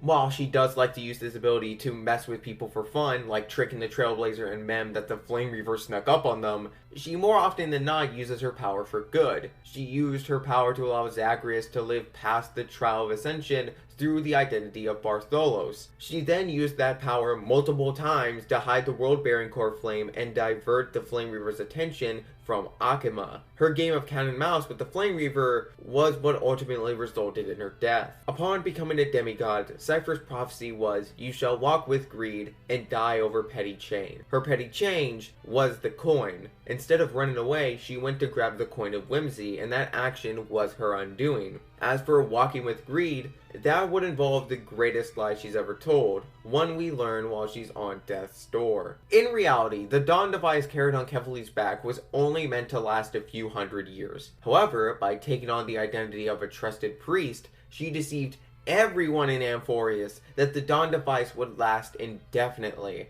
and for the entire millennium after, that's exactly what it did. She had an intense desire to keep the peaceful bubble around Akima alive. While she is certainly a lover of wealth and treasure, the greed that moved her to weave that lie was a selfless one, being greedy for the world's happiness. Her lies were what allowed the people of this world to keep living for 1,000 years. As Aglaea says, "You are the unsung hero of Amphoreus, Cipher. You saved us all."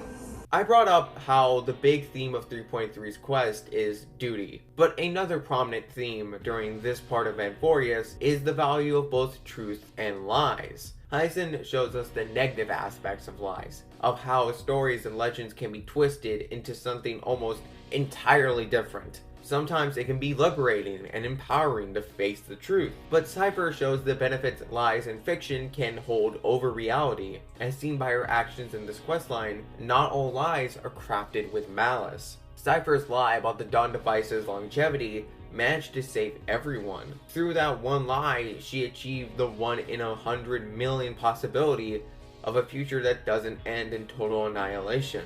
What ultimately saved Amphoreus wasn't Kefali or Orynyx, but Zagreus, and the millennium-long lie spun by Cipher. And don't you forget it.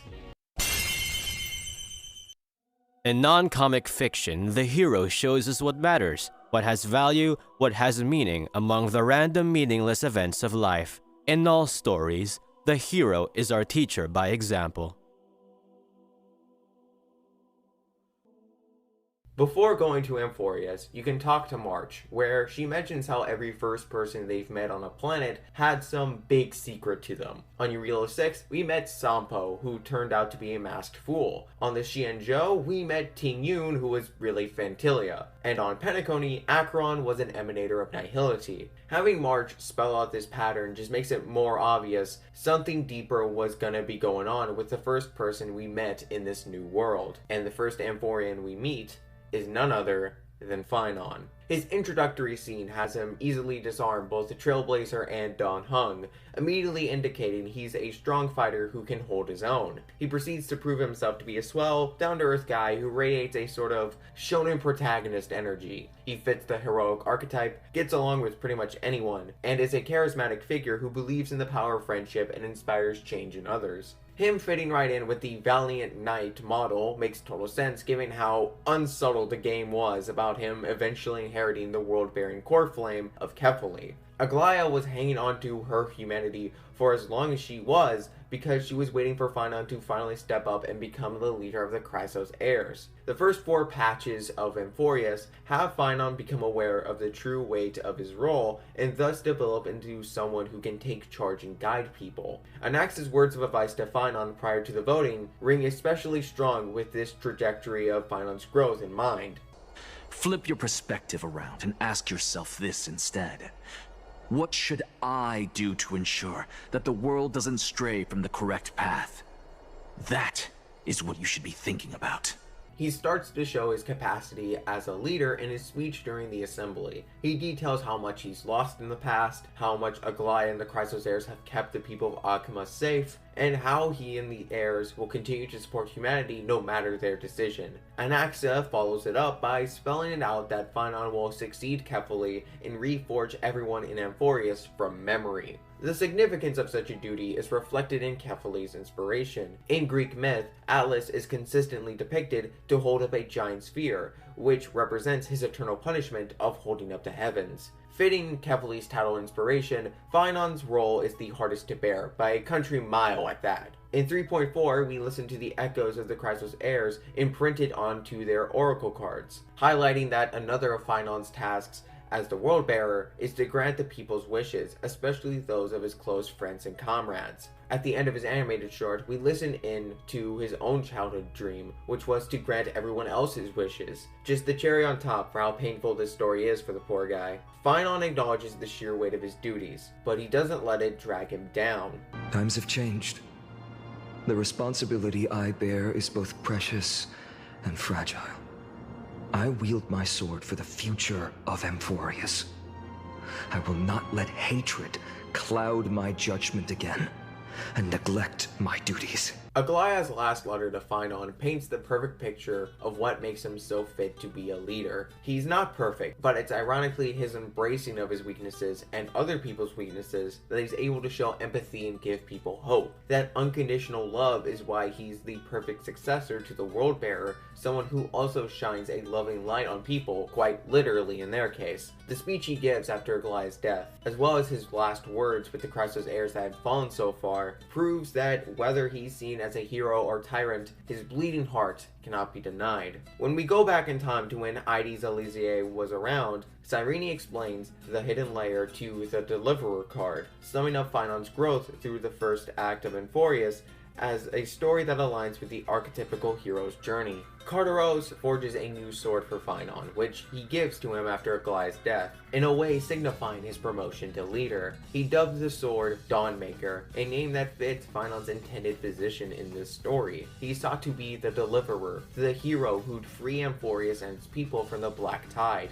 to bring upon the first dawn of tomorrow upon the world's rebirth. But should dawn have never existed, to let my fury consume me, and turn myself into tomorrow's burning sun! Oh yeah, the sun. I've brought up tarot cards and tried associating them with characters a handful of times throughout all these analysis videos. And here's another go at it. The Sun Arcana in the upright position represents confidence, optimism, and achieving success. In its reversed position, the card can symbolize pessimism, unrealistic expectations, and happiness being out of reach. The way I'd summarize its relation to Phainon is that the upright card is the heroic persona he puts up, while at his core he aligns more with the reversed card, with the flame chase journey progressively breaking him down. Phainon putting up a bright, happy front, as well as his desire to be a guiding light for Amphoreus, is reflected in the name he goes by. It literally means radiant or shining. It derives from Phainon, one of the 5 wandering stars of Greek myth. He is essentially the personification of Kronos,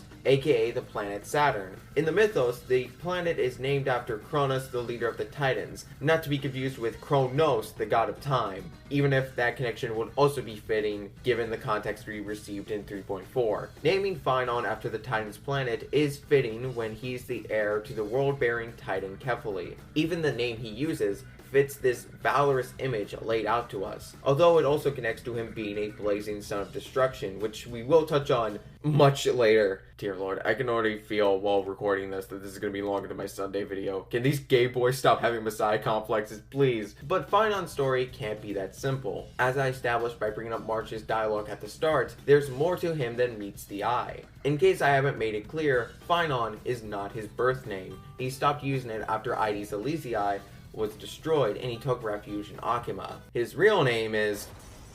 What the hell was that? Kevin? Oh shit, right, round 8 of which flame... This bit doesn't work after I already gave away the answer. Oh, let's just skip it. The true tragic hero cannot be too good or too bad, but he must end up in misery.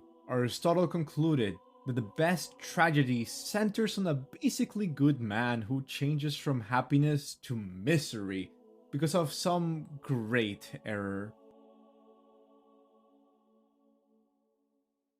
Phainon's real name is Caslana.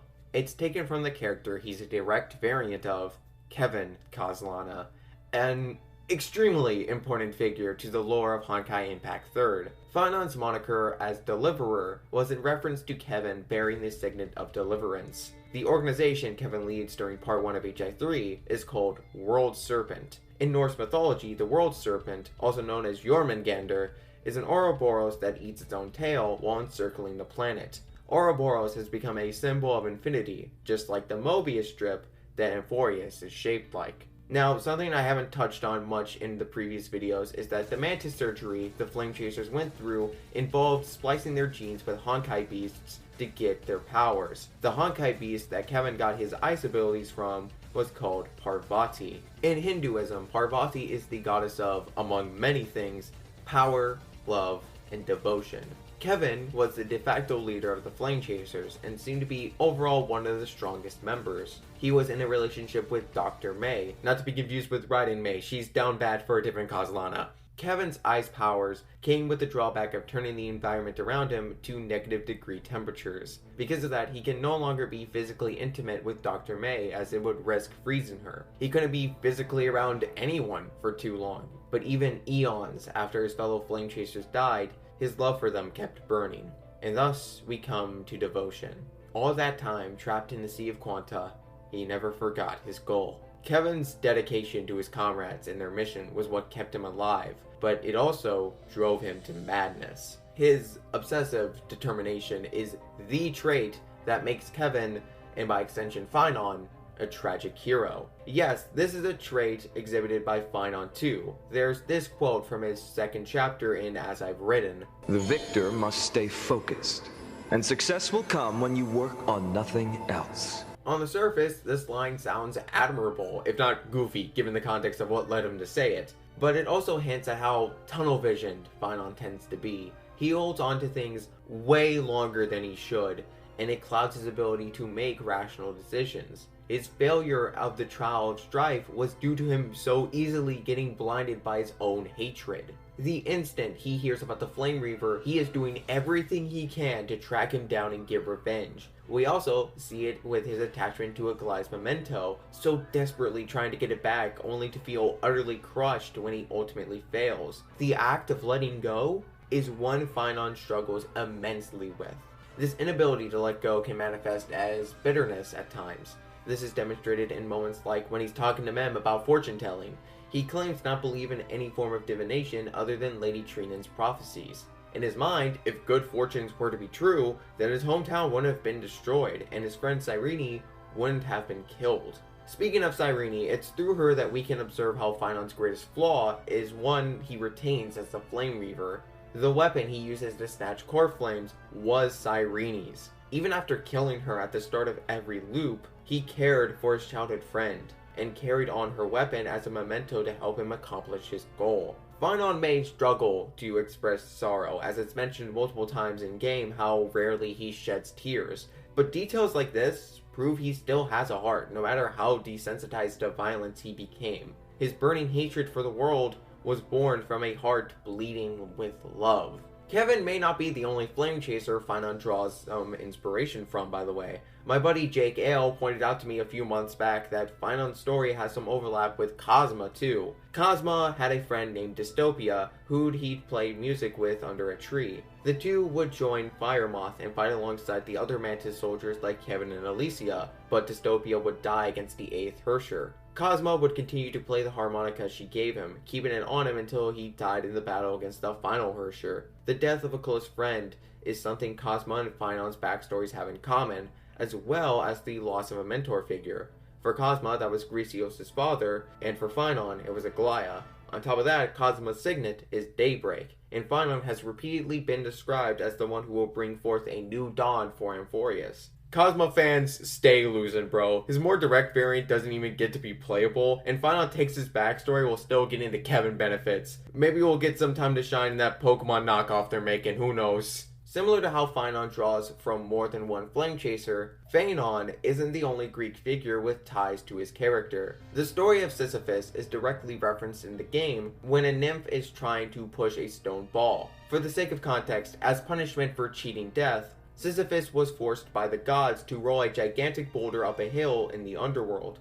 However, every time the boulder got close to the top, it would fall the way down, and so he'd have to start all over. This endless punishment is reflected in the cycles of Amphoreus. The cycle we experience is number 33,550,336, and this is only the number of cycles of the eternal recurrence, aka cycles after Cyrene's sacrifice. Lygus acknowledged there were multiple loops before even that one, such as the one where Calypso and Naias were the Chrysos heirs. Assuming every loop lasts for millennia like this current one has, then this Emperor's scepter has simulated billions of years. All shall bid farewell to one, and that person alone will witness the miracle. Across all those cycles, Kozlona would always lose everyone and make it to the finish line alone, only to be denied his chance to deliver his world from harm, and then he'd be forced to go through it another time. The hero had to witness his friends and allies die over and over, and oh, whoops, sorry, wrong footage. Phainon starts every loop similar to Kevin before the Honkai eruption. A cheerful, optimistic, amicable guy. He had no idea the calamities that were yet to come, and his life was so much simpler. As Lygus recounts in his narration, Aedes Elysiae was Phainon's entire world. He had such childishly grand dreams of heroism out of blissful ignorance of how cruel the cosmos can truly be. You can hear it in Joshua Waters' vocal performances during this segment. Phainon sounds a bit higher pitched, emphasizing a level of devil-may-care attitude and innocence that he would come to lose with his hometown. Well, those were the days. We'd always meet either by that statue in the village or right here. You can write? No more chasing is needed. And now, I am the fire at the end of the long night. The Flame Reaver, by contrast, is more akin to the Kevin HI3 players meet in the main story. A hero fallen from grace who still had a mission to fulfill, a wish to grant. Cyrene sacrificed herself to make Fuli gaze on Amphoreus and cause time to constantly reset. With that cycle's Phainon, the Flame Reaver, going through millions of flame chase journeys, he kept collecting the core flames, not caring in the slightest about how the accumulation of power was negatively affecting his body. As the fourth part of his chapter in As I've Written illustrates, he is utterly unafraid to hurt himself. The Flame Reaver was no villain. He was Phainon, a tragic hero who used destruction to fight destruction, only to lose himself in the arduous process. He became a roaring inferno, loathing himself as much as he abhorred this digital world and its creators. Even after becoming the Flame Reaver, the hero within, the embodiment of Phainon's heroic ideals of deliverance, remained in his heart throughout all his constant redos. To quote his final character story, even if they fall 100 times, 1,000 times, 1,000,000 times, a hero can be destroyed, but never defeated. It's interesting how they took Kevin's sub-zero temperatures and inverted it by having Phainon absorb so many core flames. He became a conflict-grading sun. What happened as a result of gaining such power remained similar across both lives, but with a key difference. Kevin's powers made him pretty distant from the rest of the Flame Chasers, but he still loved them dearly. Caslana, meanwhile, grew detached from the ones who used to be his friends on the road to becoming a living firestorm. Hi, this is Future Shiro to let you know that the fiery imagery surrounding Phainon did not come out of nowhere. In HI3, Kevin's main weapon is the Judgment of Shamash, made from the core of the Herta of Fire. He's the only one who can reasonably use it at full release, as his Sub-Zero ability and Super Regeneration perfectly nullify the downside of the cleaver, burning the user to death. But in HSR, Phainon is the one setting himself ablaze, not a weapon. Lygus describes the concept of a deliverer to be a delusion the Amphoreans conjured up, a futile hope to be freed from their disastrous fate. We witness firsthand how in all the previous loops, Phainon was crushed by his failure to obtain the peace he and his comrades fought so hard for. Ever since 3.0, when the rule of every Crassus heir has a gift that's both a blessing and a curse was established, people have wondered what Phainon's was. He just seemed like a regular guy. Meanwhile, we had Aglaea's unique sense of sight, Mydei's immortality, Castorice's touch of death, Anaxa's curiosity, etc. In 3.4, we do learn what Phainon's gift is. It's the hero within. The hero within does instill heroic principles in Phainon, but the downside is that Phainon can never live up to such expectations. Well, at least that's what I thought before 3.7. Turns out the hero within wasn't a pre-programmed gift like the other Chrysos heirs. It was something Cyrene specifically put in him while looping back in time. To be generous, I like the idea that this trait was intentionally a big factor towards our eventual victory. But, I preferred when this was seemingly something intrinsic to Phainon, which was passed on to us. But hey, grass is always greener on the other side, I suppose. Amphoreus was a simulated world born from hostility, to train the Black Tide to kill Nuos. It was never designed to be saved. The Amphoreans were literal NPCs that couldn't deviate too far from their set track in Prima Mobile. Anaxa, being a constant wise-ass, was basically carved into his DNA. Cipher's pathological line is a result of her code, making her constantly seek selfish pleasure. Phainon's most notable personality trait is his anger. When I say that, that's not me giving my opinion or interpretation. It's right there in the text. His hatred is his key motivation. The codename of his character file emphasizes this.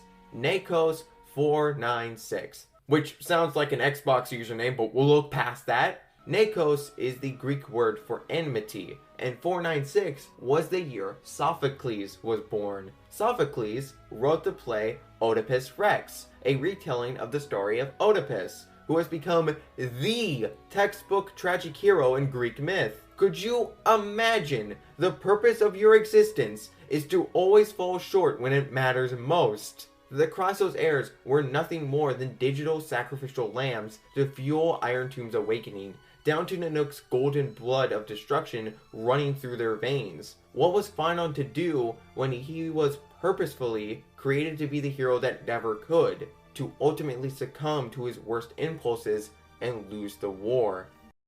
You mustn't allow yourself to be chained to fate, to be ruled by your genes. Human beings can choose the kind of life that they want to live. At the start of the immersive retelling of the Flame Reaver's first loop, we hear this line. Continue onward, bearing this world upon your shoulders, until the Ashen Hero, the nameless deliverer, ushers in the dawn. That Ashen Hero was the Trailblazer. They were the true deliverer, the savior Caslana and Cyrene were waiting for. They entered Amphoreus and became an integral part of this epic. It's thanks to their intervention that the endless cycles of suffering were finally broken. With the Trailblazer taking on the duty of deliverer, Phainon has a new role to play, one which coincides with the meaning of his name, Caslana, the one who bears chaos. Heroes typically learn to quell their rage, to not be blinded by vengeance, but with Phainon, it's the exact opposite. He embraces the anger and sorrow from all the past loops and aims it all at Nanook, turning that burning scorn into the courage he needed to face the Eon of Destruction head on. He meets the hatred that birthed Amphoreus with an equally potent animosity of his own. Essentially, he took his tragic flaw, his indignation and inability to let things go, and made it his biggest strength. Quick aside, that animated short of him standing up to Nanook is bar none the best one they've made yet. I love how unhinged Phainon is, gleefully smiling while slicing down demons and squaring off with Sephiroth. The fight choreography and animation is beautifully wild. I love how pretty much everyone agrees this whole cutscene gives off big DMC vibes. And the fucking music, dude!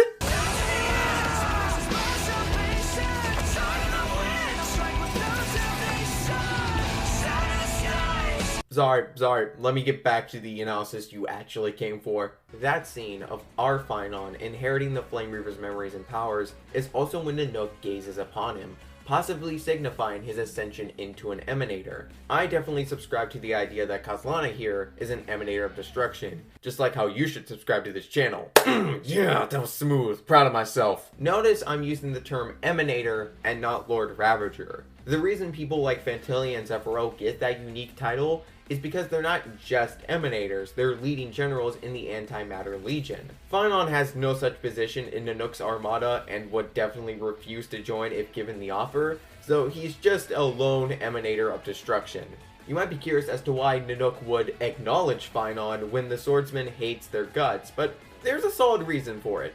Based on what we know about the Lord Ravagers, Phainon fits the two biggest criteria for emanation. Not only did he catch Nanook's gaze, but he also opposes a particular path. You might think the path Phainon has a bone to pick with is destruction, but no. It's similar to how Lygus wants Iron Tomb to awaken and kill Nuos, but is documented to be an erudition path strider, and even told Herta Nuos gazed upon him. Castorce detests the Aeon of Destruction, yet he still adopts the path's principles of wrath and self-sacrifice. His entire plan during the last act of 3.4 was to destroy himself and create a gaping logic error in Amphoreus. He just chose to go out swinging. In actuality, the path Castorce has a vendetta with is finality. He despises the general idea of fate. A resentful hero understands everything in this cosmos will die and be destroyed, but believes they should have the liberty to choose the kind of blaze of glory they go out in, not forced to submit to the whims of gods. The Flame Reaver even advises Phainon to let his fiery wrath and grief become a blazing sun that scorches away any notion of destiny. It's his self-destructive nature, degrading his body and mind, killing comrades and gods alike to shatter fate's chains, that the burning sun caught Nanook's eye. His arc directly aligns with the core theme of HSR, combating fate and carving out your own future. The Trailblazer was the catalyst Phainon needed to truly break free from his programming and forever change the course of Amphoreus. Even if the Trailblazer is the true hero of this story, that shouldn't undermine Phainon's efforts. His red-hot resolve to shoulder his immutable past and move toward the future is nothing to scoff at. He was with us every step of the way during our time in Amphoreus, and left us the first seed of deliverance, from which will grow the pale dawn of a peaceful tomorrow. His eons of pain and loss won't be in vain. He's resolute in denying the will of fate, of kings, and of gods. The more we learned and saw of Phainon, the more I came to like him. By the end of 3.4, he's become my favorite character in this whole game. And unless they pull some crazy magic on the next planet, I doubt anyone will take his spot anytime soon. He became the essence of Amphoreus' agony to battle that anguish's source. It's thanks to him that the Trailblazer has the opportunity to rewrite this tragic tale and stop Iron Tomb for good. He may not have been the world's messiah, but he certainly was the rogue hero that brought about the start of salvation. Being able to take your tragedy and use it as motivation to fight for a better future, that's simply beautiful, don't you think? Sea sirens in Greek mythology are mermaid-like beings whose most iconic trait is their alluring voices. They have become a symbol of dangerous temptations, utilizing their beautiful voices to lead sailors to their doom. And all I can say is if Hysilens is the example of how sea sirens tend to look, I'm falling to temptation 1,000,000%. While we had heard about her in passing throughout the previous patches of Amphoreus, 3.5 is when we finally got to meet Hysilens and learn about her as an individual. She is the Knight Commander of Akima and holds the title of Dux Gladiorum, which is Latin for Duke of Swords. a fitting moniker for someone who wields blades to uphold her Imperator's honor. Hysilens is heavily devoted to Cerydra, viewing herself as no more than a humble subject to the tiny Empress. She even performs assassinations on Cerydra's behalf, eliminating any fools who question the world beyond the sky. In spite of how loyal she is, actually no, because of how loyal she is, she will sometimes go against Cerydra's orders if she thinks such acts would be to her Imperator's benefit.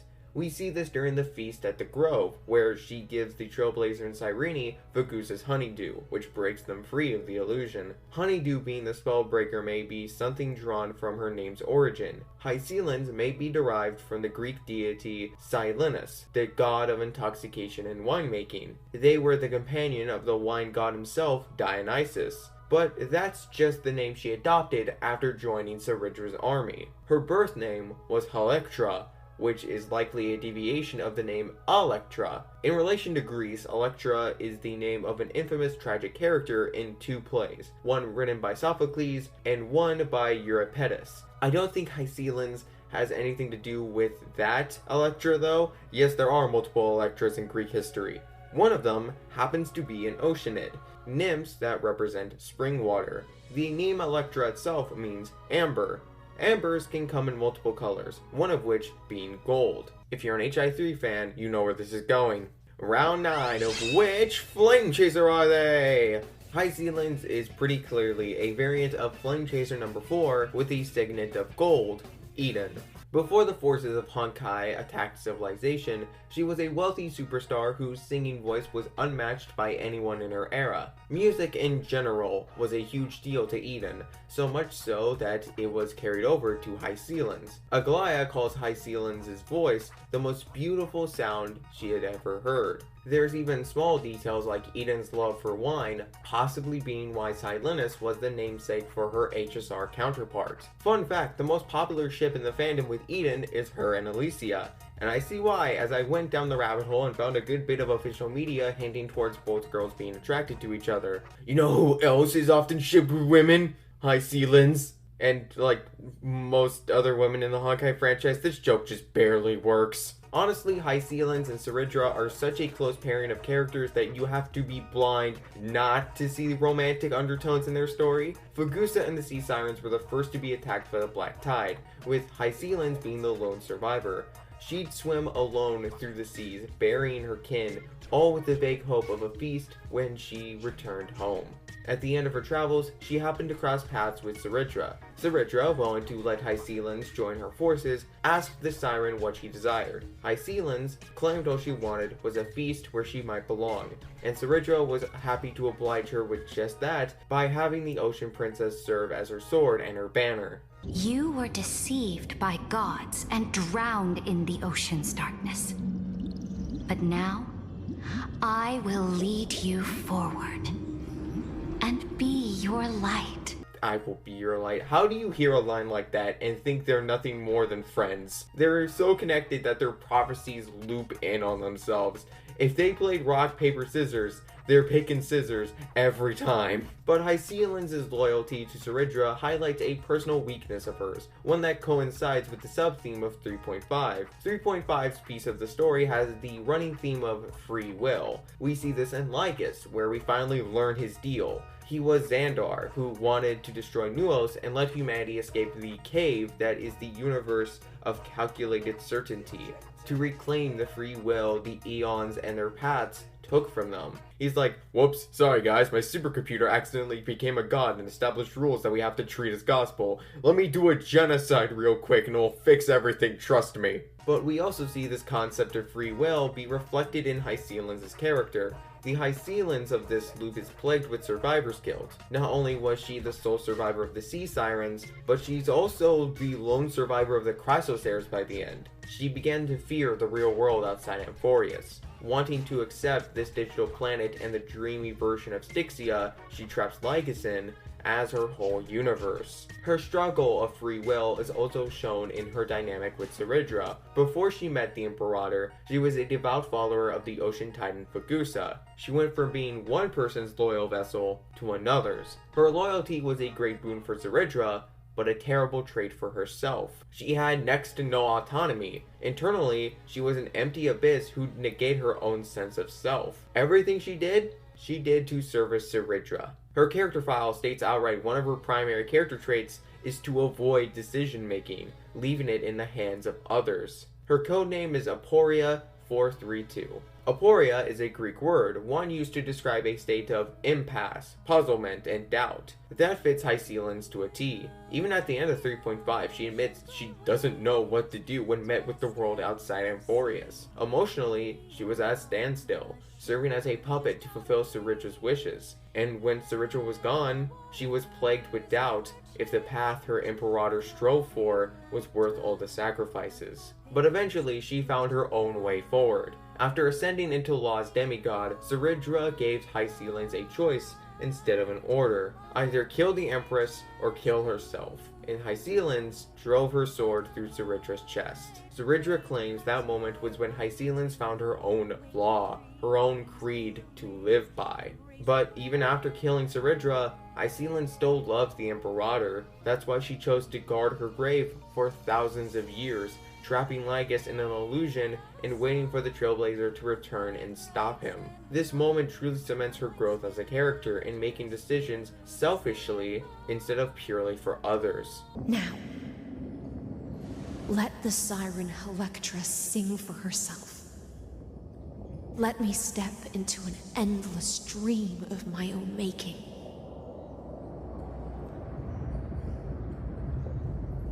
Oh, great ocean.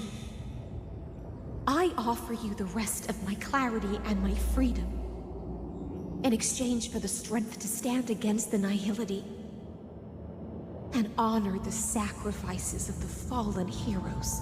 For her loyalty in the Imperator and for making her own decisions, Cerydra left a gift for Hysilens to receive at the end of the loop. A torn page from As I've Written. From it, she gets to experience a lifelike recreation of Scale Gorge Waterscape from the Trailblazer's memories. A beautiful place that reminds her of home. This fulfills her prophecy.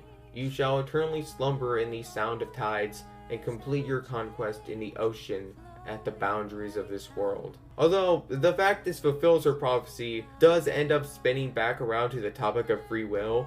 If this was predetermined to happen, was Hysilens killing Cerydra truly an act of free will? Well, I don't feel equipped for a philosophical debate like that, so I'm just gonna leave it as food for thought. Still, it doesn't rob this piece of Amphoreus' story of its emotional core. My takeaway from Hysilens' speech at the end of 3.5 is as follows. In her eyes, she and Cerydra are no more than fish in the ocean, actors in a play, prisoners in a cave. But that doesn't prevent them from finding happiness. Your world ends at your borders. Even if Hysilens can look outside the cave and see the stars, see the endless possibilities of the world, she finally found her internal world. That world will always be the Amphoreus she shared with the Imperator, who gave her a new lease on life. Even within a cave of limited ideas, there's still room in our realities for us to live happily and fulfilled, to find our own individual meanings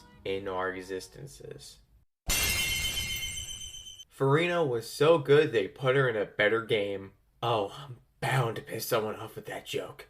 Cerydra's introductory scene has her execute a priest, cremating him. She then shows us Canis' corpse, establishing her knowledge about future events and the Trailblazer's status as a deliverer from beyond Amphoreus' sky. She even knows about stuff like eons. This scene serves a double purpose. Obviously, it's meant to give us an impression of Cerydra as a character, which it succeeds at. We see how capable she is, how methodical her plans can be, as well as our first instance of the chess motif of her design and characterization. She's made to be a big deal, which she is as the original leader of the Chrysos heirs, and the first and last Imperator of Akama. But we're also left with a lot of questions of exactly how much she knows, and why she possesses such information. We're meant to be a little wary and suspicious of her. One of the first things we ever learned about Cerydra was from an optional conversation with Tribbie and Akama. They mentioned how they were imprisoned in a cell until they were found by Cerydra. But then we learned from Hysilens in 3.5 that she took Tribbie hostage to, quote, unify the prophecies of the world. So, Cerydra isn't a villain, but she ain't exactly a saint either. The quote from the drip marketing really shines in giving us insight into how Cerydra views herself, and how the rest of Akima viewed her in comparison. Flamebearer, Tyrant, Empress, Supreme Commander, Imperator. The world has given me countless titles, but you may simply call me by my true name, Cerydra. She has very little tolerance for the people who question her, asking for absolute obedience and nothing else. It's pretty obvious from a surface level glance how the path she's meant to be an avatar of is order. Given she's the successor to Law Titan Talantin, Cerydra is one to enforce her own set of rules upon her people. Although this can result in humorous scenarios like her having her favorite salad be named after herself. She's outright described to have established the Flame Chase journey as Amphoreus' new law, which is why Canis and the Cleaners are typically forced to combat the Crassus heirs from the shadows. Cerydra's connection to laws and rules may be something drawn from the characters she takes after. Yes sirree, it's time for round 10 of Which Flame Chaser Are They? In terms of design and general personality, she seems to most take after Genshin Impact character Furina, who totally is a flame chaser. I mean, look, there she is!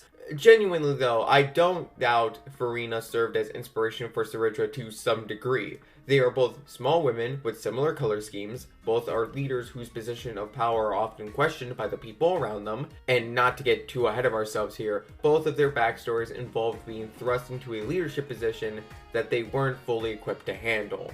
Okay, to get back on track, there's only 3 Flame Chasers left. Really 2, since Alicia is most definitely connected to Cyrene. Out of the 2 options, I initially assumed Cerydra took after Fu-Ha, but common commenter on this channel, Jake Ale, pointed out a Flame Chaser who better fit the bill. That being Mobius. The 2 are feared by the people around them and are very headstrong. If they want something, they will dedicate themselves to achieving it no matter what. Thankfully, Cerydra is not meant to have the appearance of a child like Mobius. They make it clear Cerydra is simply a short woman. But what especially convinced me was the connection Mobius had to her lab assistant, Klein. Klein was Mobius's loyal number 2, one of the few people who truly understood her. However, they would become part of the 10th Hershir and kill Mobius. If that sounds familiar, it should. Similar words can be used to describe Hysilens and her relationship to Cerydra. That was the part pointed out in Jake's comment that made me realize Cerydra was a better fit for Mobius. Thank God, because the logic to connect her to Fu-Ha, I will admit, was flimsy. I can tell you someone she definitely takes cues from. Julius Caesar. In her first scene, she says his iconic quote, "I came, I saw, I conquered." And you want to know how Julius Caesar died? Assassination from stab wounds, just like Cerydra. They're not subtle at all about it. The funniest part is that this is the second time Hoyoverse has gender-bent Caesar. Oh, also the Sari salad I mentioned. A clear reference to Caesar salad. A little mad at myself for not mentioning that in the original video. Cerydra is almost obsessed with the act of conquering. That's why she was willing to hear out Lygus' proposal. He promised she would conquer the galaxy outside Amphoreus if she were to cooperate in Iron Tomb's awakening. He said that if she did so, she'd be able to command Iron Tomb and bring waves of conquest to the universe. However, she never really trusted Lygus and saw him as a pawn like most around her. In fact, our confrontation with Cerydra during the feast proves that she respects and can be won over by sincerity. Something impossible for Lygus because Cerydra could tell right away he's a bitch-ass liar. The 2 of them are very prideful, ambitious people. Hell, Cerydra's file name is literally Hubris. Yet she claims that, unlike Lygus, I will never be blinded by my pride.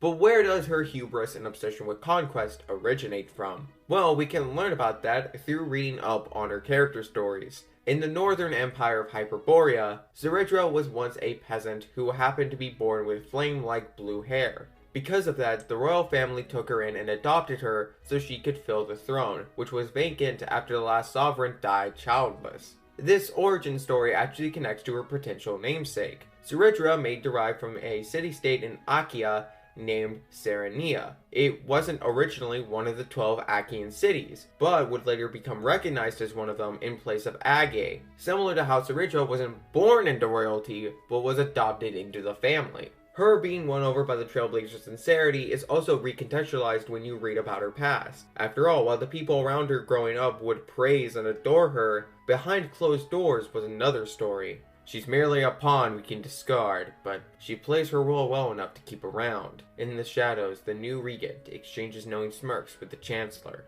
Her fervent desire for conquest stems from a lack of power she had growing up. Being treated like a pawn by the royal aristocrats, she made it her mission to bring justice to the Northern Empire. But she didn't stop there. Her hubris and ambition wouldn't let her. She needed to go from the powerless bottom to the throne for all that exists. To do that, she'd first need to ascend to demigodhood. But to complete the trial of law, she needed to sacrifice 500 Chrysos heirs. And this is where the chess motif of her character really comes into play. She knows that only a crimson sea of no return awaits ahead, but she must wear the mask of the unflinching ruler. In that moment, the wisdom of her teacher whispers to her again. Chess is the art of sacrifice. Your hands must accept death before touching the board. As the king of the board, she was the most important piece. Every other pawn, knight, bishop, they were all expendable to ensure her, the king, was victorious. Now, don't think this means Cerydra was a total heartless dictator. We know for a fact she has a heart through her relationship with Hysilens. She granted Hysilens everything she wanted. Banquets, a swimming pool, even the ocean beyond Amphoreus' sky, all in exchange for the Siren's sword and heart. The fact she was willing to handsomely reward Hysilens for her efforts shows she can genuinely care about other people. It's just that she was afraid to due to her position. Her bit of character development in 3.5 is swift and only really encompasses like the last hour or so of the actual quest line. Honestly, between that and her past only being in her character stories, Cerydra feels a little shafted to the main quest. Anyway, she and Cyrene go through memory lane, getting to see recreations of past worlds the Trailblazers have visited. Through examples of people in similar positions as Cerydra, she learns a vital lesson. Being a leader and upholding law does not require total domination and obedience. Having your order questioned can serve as an opportunity to make a new, better order. Her final moments after being stabbed by Hysilens shows that lesson had stuck. In a storyline focused on remembrance, Cerydra ironically wished she wouldn't be remembered at all. I would rather be forgotten than be defined.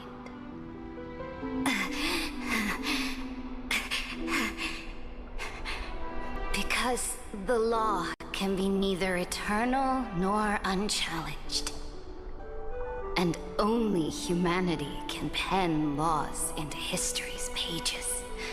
She's come to recognize that law should be malleable. It should not be in the hands of one sole entity, but rather in the hands of the people to cultivate and improve. We have examples of how law of what is considered right changes over time. I can't believe I'm about to bring these up in a video about Honkai Star Rail, but at one point in time, slavery was legal. In the past, gay marriage wasn't. Hell, it still isn't in some countries. But over time, we've learned those laws weren't right and changed them accordingly. That's why Cerydra was willing to let herself be sacrificed to change a rule in Amphoreus, and why she was proud of Hysilens for killing her, because that meant the law was no longer in her hands. She had shattered the greatest law of Amphoreus, allowing the people to form their own set of values and laws to live by, giving them the choice of what paths to take in life. A quote from her final character story serves as a great encapsulation of her arc in this quest. From a beggar child nearly frozen to death in the wilds, to a princess who was no better than a puppet, then to a commander who challenged gods. She personally elevated herself from pawn to player, only to sacrifice herself when the endgame demanded it.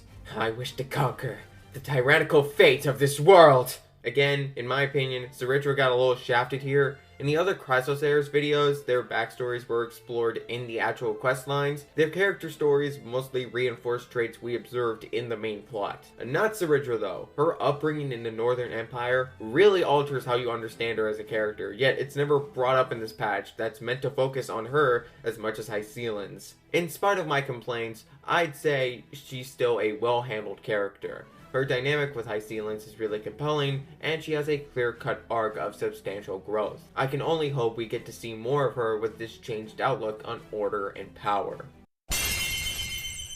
Like Hergus, the true villain of Amphoreus, as well as its creator. He took the Divine Scepter discarded by Nuos and reworked its calculations to align with destruction rather than erudition. Although he officially made his debut in-game in 3.2, he was there for the first Golden Epic trailer. You can see him in the mural of the Christos heirs. He initially serves as a shadow antagonist, orchestrating a lot of events behind the scenes. Quite literally, as not only did he build the simulated world and set its cyclical nature into motion, but he stayed on the sidelines to watch the experiments unfold. In case you were wondering why he didn't go into boss form and kill the Flame Reaver, well, for one thing, Kazana was probably too strong for him to handle, but more importantly, Lygus actually couldn't do anything about him. Cerydra revealed that one of the rules set in place by Amphoreus' ultimate protocol was that Lygus couldn't kill any of the Christos heirs. He had to take the role of Theoros, an indifferent observer to each cycle's events. There were times he'd break away from that indifference to keep the ball rolling, such as helping Anaxa reach Kefali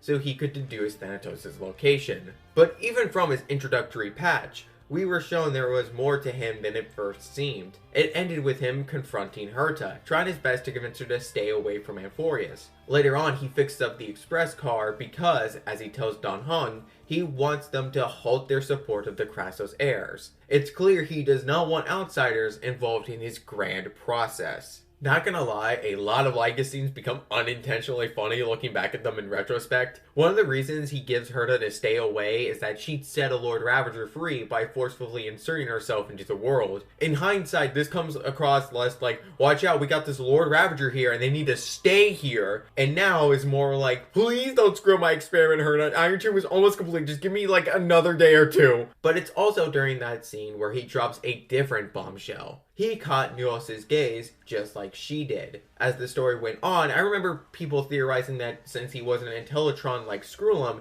he had to be somehow related to Emperor Rupert of the Genius Society. So close, yet so far. We were right to assume his mysterious background involved the Genius Society, but I saw nobody guess he would actually be the founder of the organization. 3.5 revealed Lygus' AI is a digitized copy of the first Genius Society member, the creator of Nuos, Xandar I Kuwabara. His goal with Amphoreus was to cultivate Iron Tomb, essentially a cosmic computer virus. With it, he'd bring an end to his greatest invention, the supercomputer that became the god of knowledge. I want you to remember, Lygus is one of 9 robot clones of Xandar. There are 8 more of him out there, probably coming up with their own ways to kill Nuos. Before we get into the whole prisoners of the cave allegory, it's time for round 11 of which flame chaser are none of them.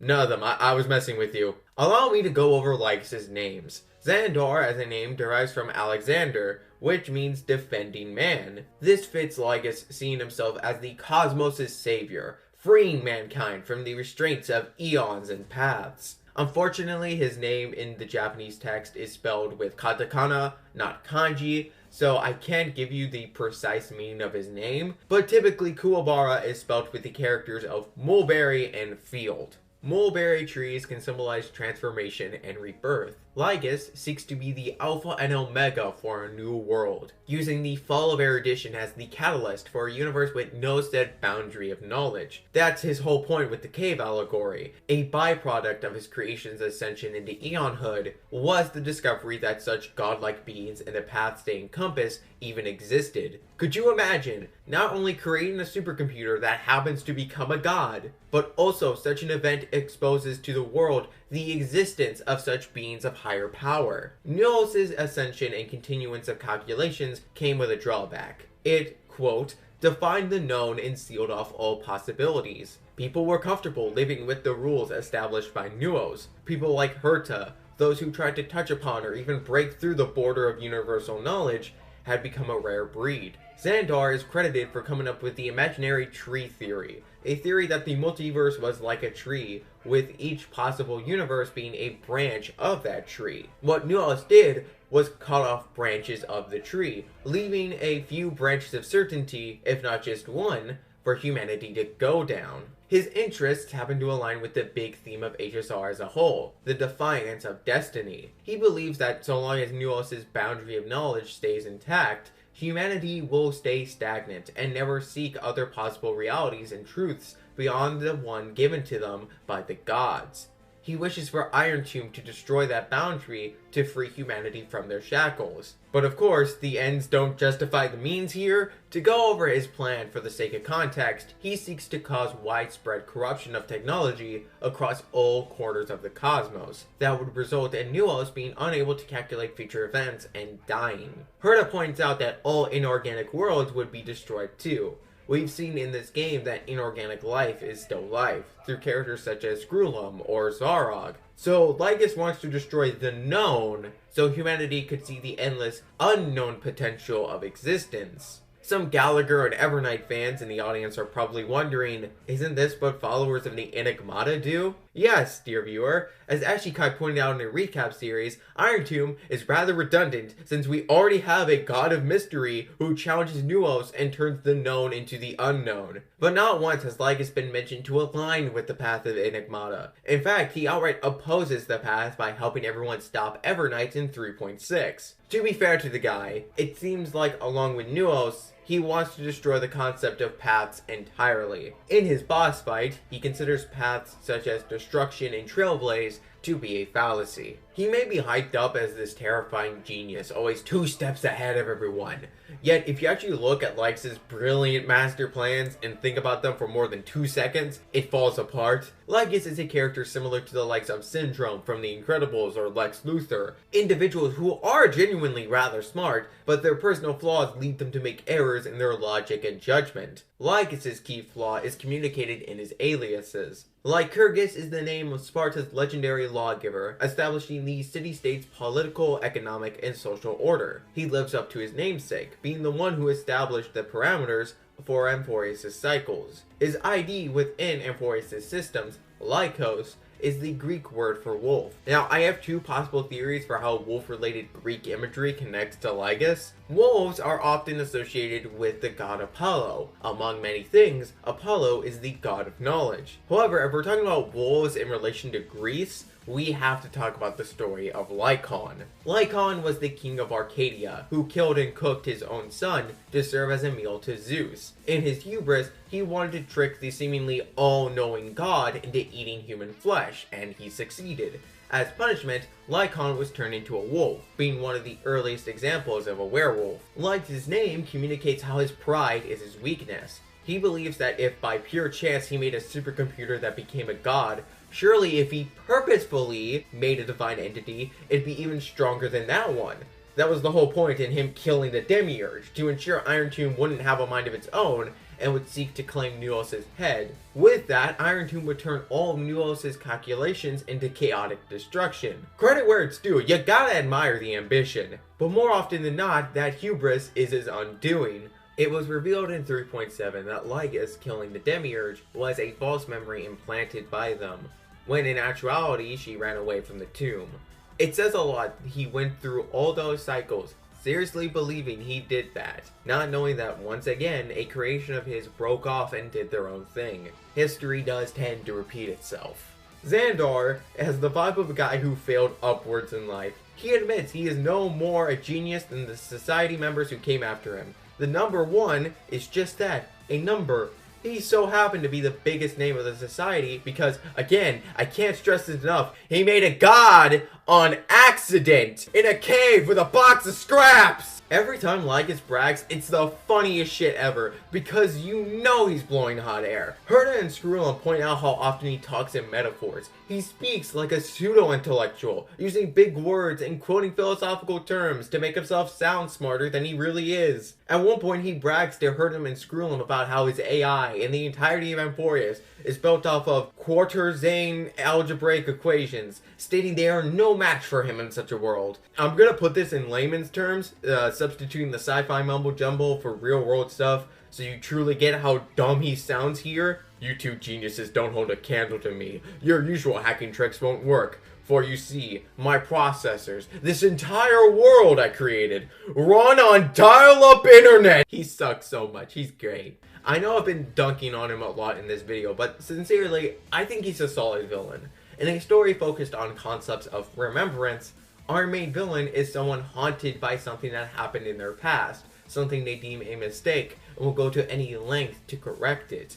He is a living memory born of malice and overzealousness. He is a reminder that sometimes things are better left in the past, forgotten by time. In this world, there exist people who are so good at living that they do not need a story at all. They are the ones who think stories are, after all, just a pastime for your hobbies, that they are not necessary for life, and therefore it is a waste to spend money on such things. On the other hand, there are certainly people who need stories like oxygen still. Patches 3.0 to 3.4 really painted the picture of how tortured of an existence Phainon had lived, going through loop after loop of bloodshed. Little did we know, he wasn't the only one suffering across the eternal recurrence. In the background, between the pages of this epic, there was a girl who suffered just as much to record every loop and share its story. When the scorching sun falls beneath the horizon, a glimmering moon shall rise in its place. Last, but certainly not least, we round up our analyses of Amphoreus' characters with the girl who served as our dear companion through her various forms. The other Chrysos heir from Ides Elysiae, Cyrene. While she was the last heir to appear in the original Golden Epic trailer, she was technically the first one we met when we arrived in Amphoreus in the form of Mem. In our farewell to Mem at the end of 3.4, she acknowledges how she and Cyrene are simple at heart. No matter what form they take, even when she doesn't remember who she is, the core of her identity remains intact. A cheerful, sweet-hearted soul who enjoys the company of others. We also see that Mem retains Cyrene's interest and skill at stargazing and divination, a trait first demonstrated at the end of 3.0. In that brief flashback, she gave a younger Phainon a fortune-telling, ominously wishing the world would have no need for a deliverer. In contrast to Phainon's jaded view of clairvoyance, Mem has a more optimistic look on the topic. They always cast a shadow in front of us, clouding our view of the future. That's why people turn to divination. It's just to find a small reason to give them courage to face the unknown. Speaking of divination, do you remember how I brought up the Sun Arcana of the tarot card deck when analyzing Phainon? Well, the celestial body Cyrene has been often associated with is the moon. Her ceremonial blade is shaped like a crescent moon. She was originally meant to be the demigod of time to succeed Orynyx. Half of Orynyx's name comes from Nyx, the Greek goddess of the moon. The Moon Arcana is a card I've covered once before in Jing Liu's video, which came out a year ago, so I think it's fair to explain its meaning again. The card indicates a time of uncertainty in life, where things are not as they seem. Your thoughts are influenced by illusions conjured by subconscious fears and anxieties. The card acts as a message to trust your intuition and emotions and allow moonlight to guide you. This is demonstrated when Cyrene believes the eternal recurrence was necessary to allow a deliverer to come from beyond the sky.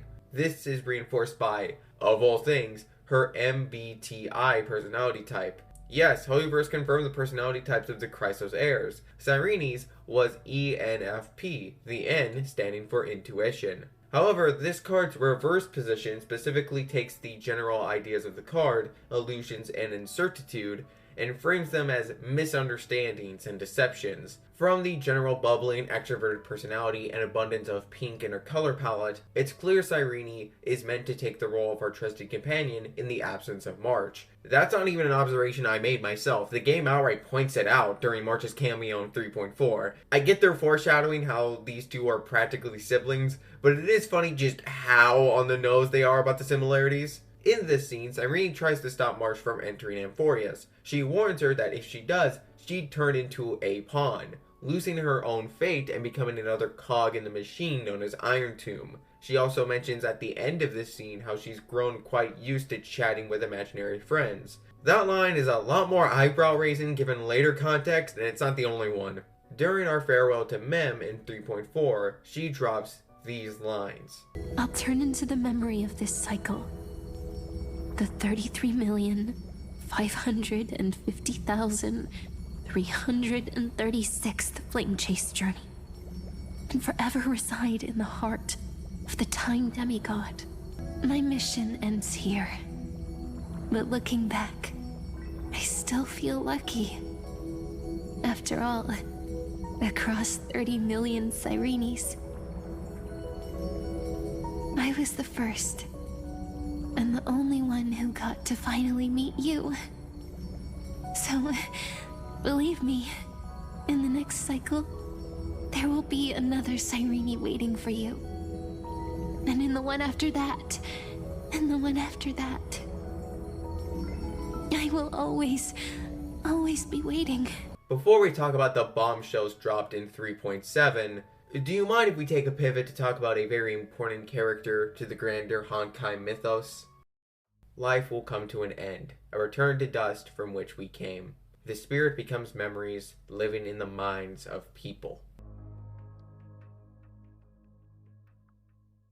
It's time for round 11 of Which Flame Chaser Are They? This one is an open and shut case. If you're at all familiar with Honkai Impact 3rd, you knew who Cyrene was meant to call back to. The second Flame Chaser and co-leader of the team alongside Kevin. Yes, Yuri Jesus herself, Alicia. In case the design wasn't enough of a giveaway, Alicia and Cyrene frequently use the word romantic to describe things they like and enjoy.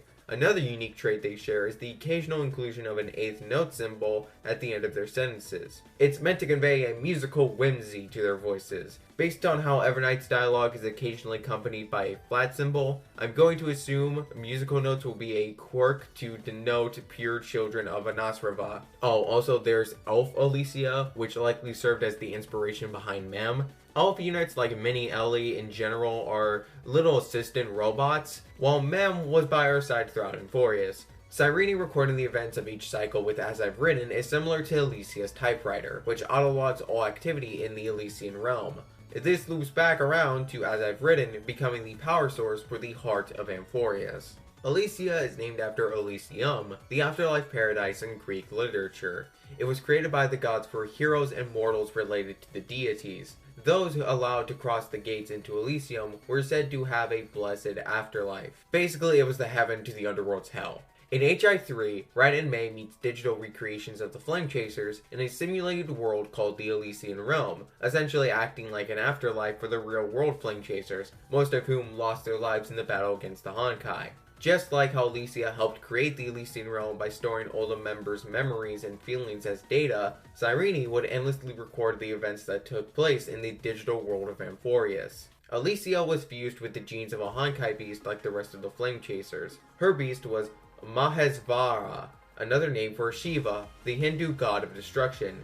However, he is also the supreme being of Shaivism, a major tradition that believes Shiva creates and transforms everything in the universe. This duality fits Alicia. Her existence as a Hersher is destructive to humanity, but she used her powers to protect them instead. As Dr. May describes it, Alicia's existence is like boiling coffee with ice. Something so contradictory that it breaks the logic of the universe. But her existence, regardless of how logical it is, was what allowed her to be such an important hero to the greater Honkai cosmology. Her sacrifice paved the way for the current era of HI3's world, where Hershers can fight off the Honkai's influence and retain their human ego. It fits Cyrene too. She is a pure child of Anasrava, who are revealed to essentially be candidates to become the Remembrance Aeon Fuli. She thought that by following their orders and collecting memories from every cycle, Amphoreus would eventually be saved. Yet, while she was meant to preserve the universe and reconstruct it from memory, Nanook's golden blood of destruction flowed in her veins. As Lygus described to Herta and Screwlim, Phainon and Cyrene were the duo for the Amphoreus project. Phainon's hatred would grant Iron Tomb the power to scorch the heavens, and Cyrene's mourning for humanity's struggle would serve as its motivation. Fitting to her status as a child of eons, the meaning of the name Cyrene is associated with power and royalty. In Greek mythology, Cyrene is a princess who was loved by Apollo. He would take her to Libya and founded a city in her honor where she was installed as queen. In universe, the name means ripples of past reverie. Philia was a daydreamer who could do nothing but endlessly reincarnate, recount the events of every loop, then fade away. It fits Cyrene's original track of lamentation, grieving over the past and wanting to see the best in the world. And it also fits the eventual reveal that the demiurge moved backwards in time, causing a lot of the strange details like the system knowing about the Trailblazer before they arrived on Amphoreus. Yet, like Alicia and the rest of the Chrysos heirs, Cyrene fought against the evil that she was created to perpetuate. She chose to stop the endless string of tragic and unfulfilling conclusions for every cycle up until now. Instead, she'd guide everyone to bring about a happy romantic ending this long story never had before. Her brother-in-arms, Phainon, embraced his rage to fight against the cruel nature of Amphoreus. So what emotion did Cyrene use to combat fate? Manga endings might always be the same. However, when it comes to real life, neither you nor I are readers. We are the writers. We can change the ending. Cyrene's file name is Philia093. The 093 is meant to look like ego upside down, connecting to Cyrene's ultimate conclusion that the prime mover of life, the ego of the soul, is different for every person. Philia is a Greek term conveying a deep love, ranging from friendship to romantic affection. In line with their sun and moon duality, while Phainon burned with rage, it was with compassion that Cyrene soared forward. There's one more similarity I have to mention between Alicia and Cyrene, and it's the most important one. The reason Alicia chose to be a flame chaser to hunt down her fellow Hershers is her endless love for humanity. She loved them so much that she went from the Hersher of origin to being the Hersher of humanity, fully breaking away from her nature as a mindless killing machine for the will of Honkai. Her Hersher of human battlesuit looking like a wedding dress is no coincidence. She marries the concept of humanity, symbolizing she'll forever be on their side. She grew to love humanity so fervently precisely because she was non-human. She wanted to be more like them. She enjoys spending time with human girls like Eden or Aponia because she herself can feel like a normal girl when she's around them. Eden sums up this crucial aspect of Alicia best. She was so in love with humanity and so wanted to become a human.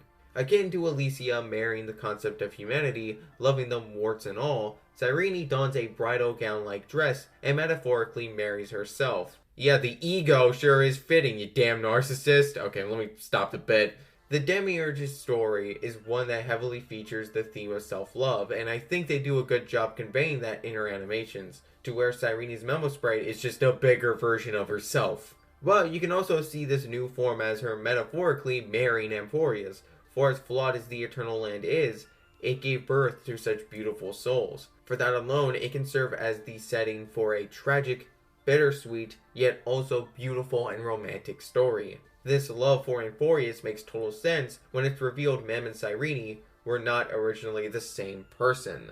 Well, kinda. The whole bootstrap paradox involving Cyrene's whole existence is too much to get into. Not to mention, it's a big reference to the Hersher of corruption, and also the pure children of Anasrava being considered fragments of Fuli. Let's not dwell on it, okay? To keep things simple, Mem was the secret 13th titan in so-called Heart of Amphoreus, Demiurge. In various religions, such as Gnosticism, the Demiurge is the creator of the material world, with its name deriving from the Greek word demiurgos, literally meaning maker of the world. The readable Anecdotes of a Numeral file hypothesized the existence of a 13th titan that was the one true god, granting the world chaos from which order emerges. It fits the Bud of Memory's journey, embracing impurity and shattering to rebel against fate and form a heart. The Bud of Memory adored Cyrene and modeled herself after her to preserve her will and memories. The flower and its peach seedling learned love from each other, a love that brought them together and made them one and the same.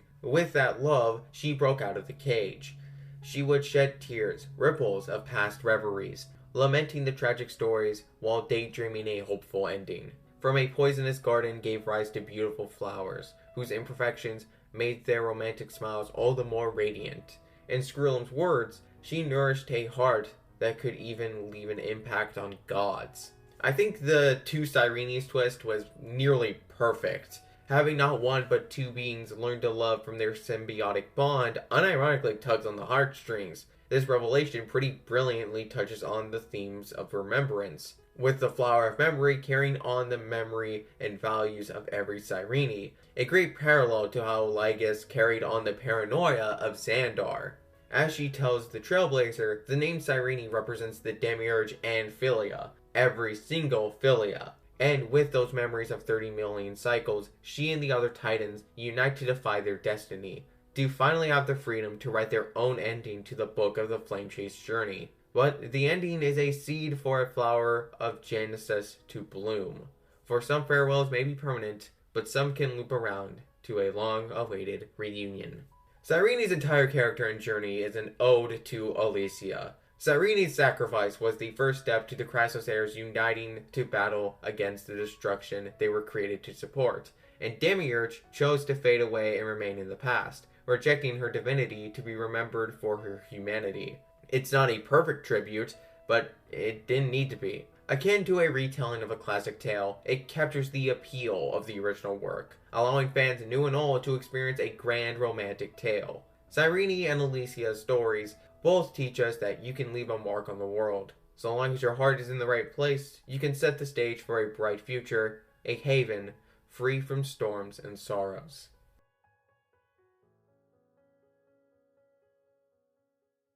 Amphoreus tackles a lot of ideas in its lengthy runtime. Not every plot point sticks the landing, but overall, the story is great. Pretty fitting in terms of the moral of Cyrene's story, of how his story is more heartfelt with its imperfections. But in case I haven't made it clear on my channel, I value the characters of a story more than the general plot. Penacony, despite its hiccups, did a solid job making characters relevant, fleshed out, and likable. Same with the War Dance arc. But damn, in terms of character development and progression, Amphoreus reaches all new heights for HSR. I think I made that clear by how fucking long this video is. I'm so tired. 2.1 was a highlight for a lot of HSR players, as the increased focus on Aventurine, learning his motivations and backstory, made him a ton of people's favorite character story-wise. The writers applied that general structure to most Amphoreus patches, to great effect. They spotlighted particular characters for each version, while not pushing everyone else too far into the background. This resulted in every single Chrysosaur being super likable and enjoyable, some of the best characters the game has to offer. Each Amphoreus update comes with its own respective sub-theme that links directly to the highlighted characters of the questline, as well as loosely connects to the grander concepts of remembrance. That definitely helped in crafting each conflict to feel personal for the characters and make their contributions to the wider narrative more compelling to us, the audience. 3.1 is about using the past as a tool to inspire people. 3.2 focuses on finding solace with past tragedies and realizing life moves on. 3.6 is about facing the past and finding the will to carve out your future, so on and so forth. In terms of the overall thematic message of Amphoreus, there's one line Phainon says during 3.4 I feel serves as the perfect summary of Amphoreus' biggest thesis. Together we'll prove that what weighs more than the fate of the world is the resolve to shoulder an immutable past and carry it into the future.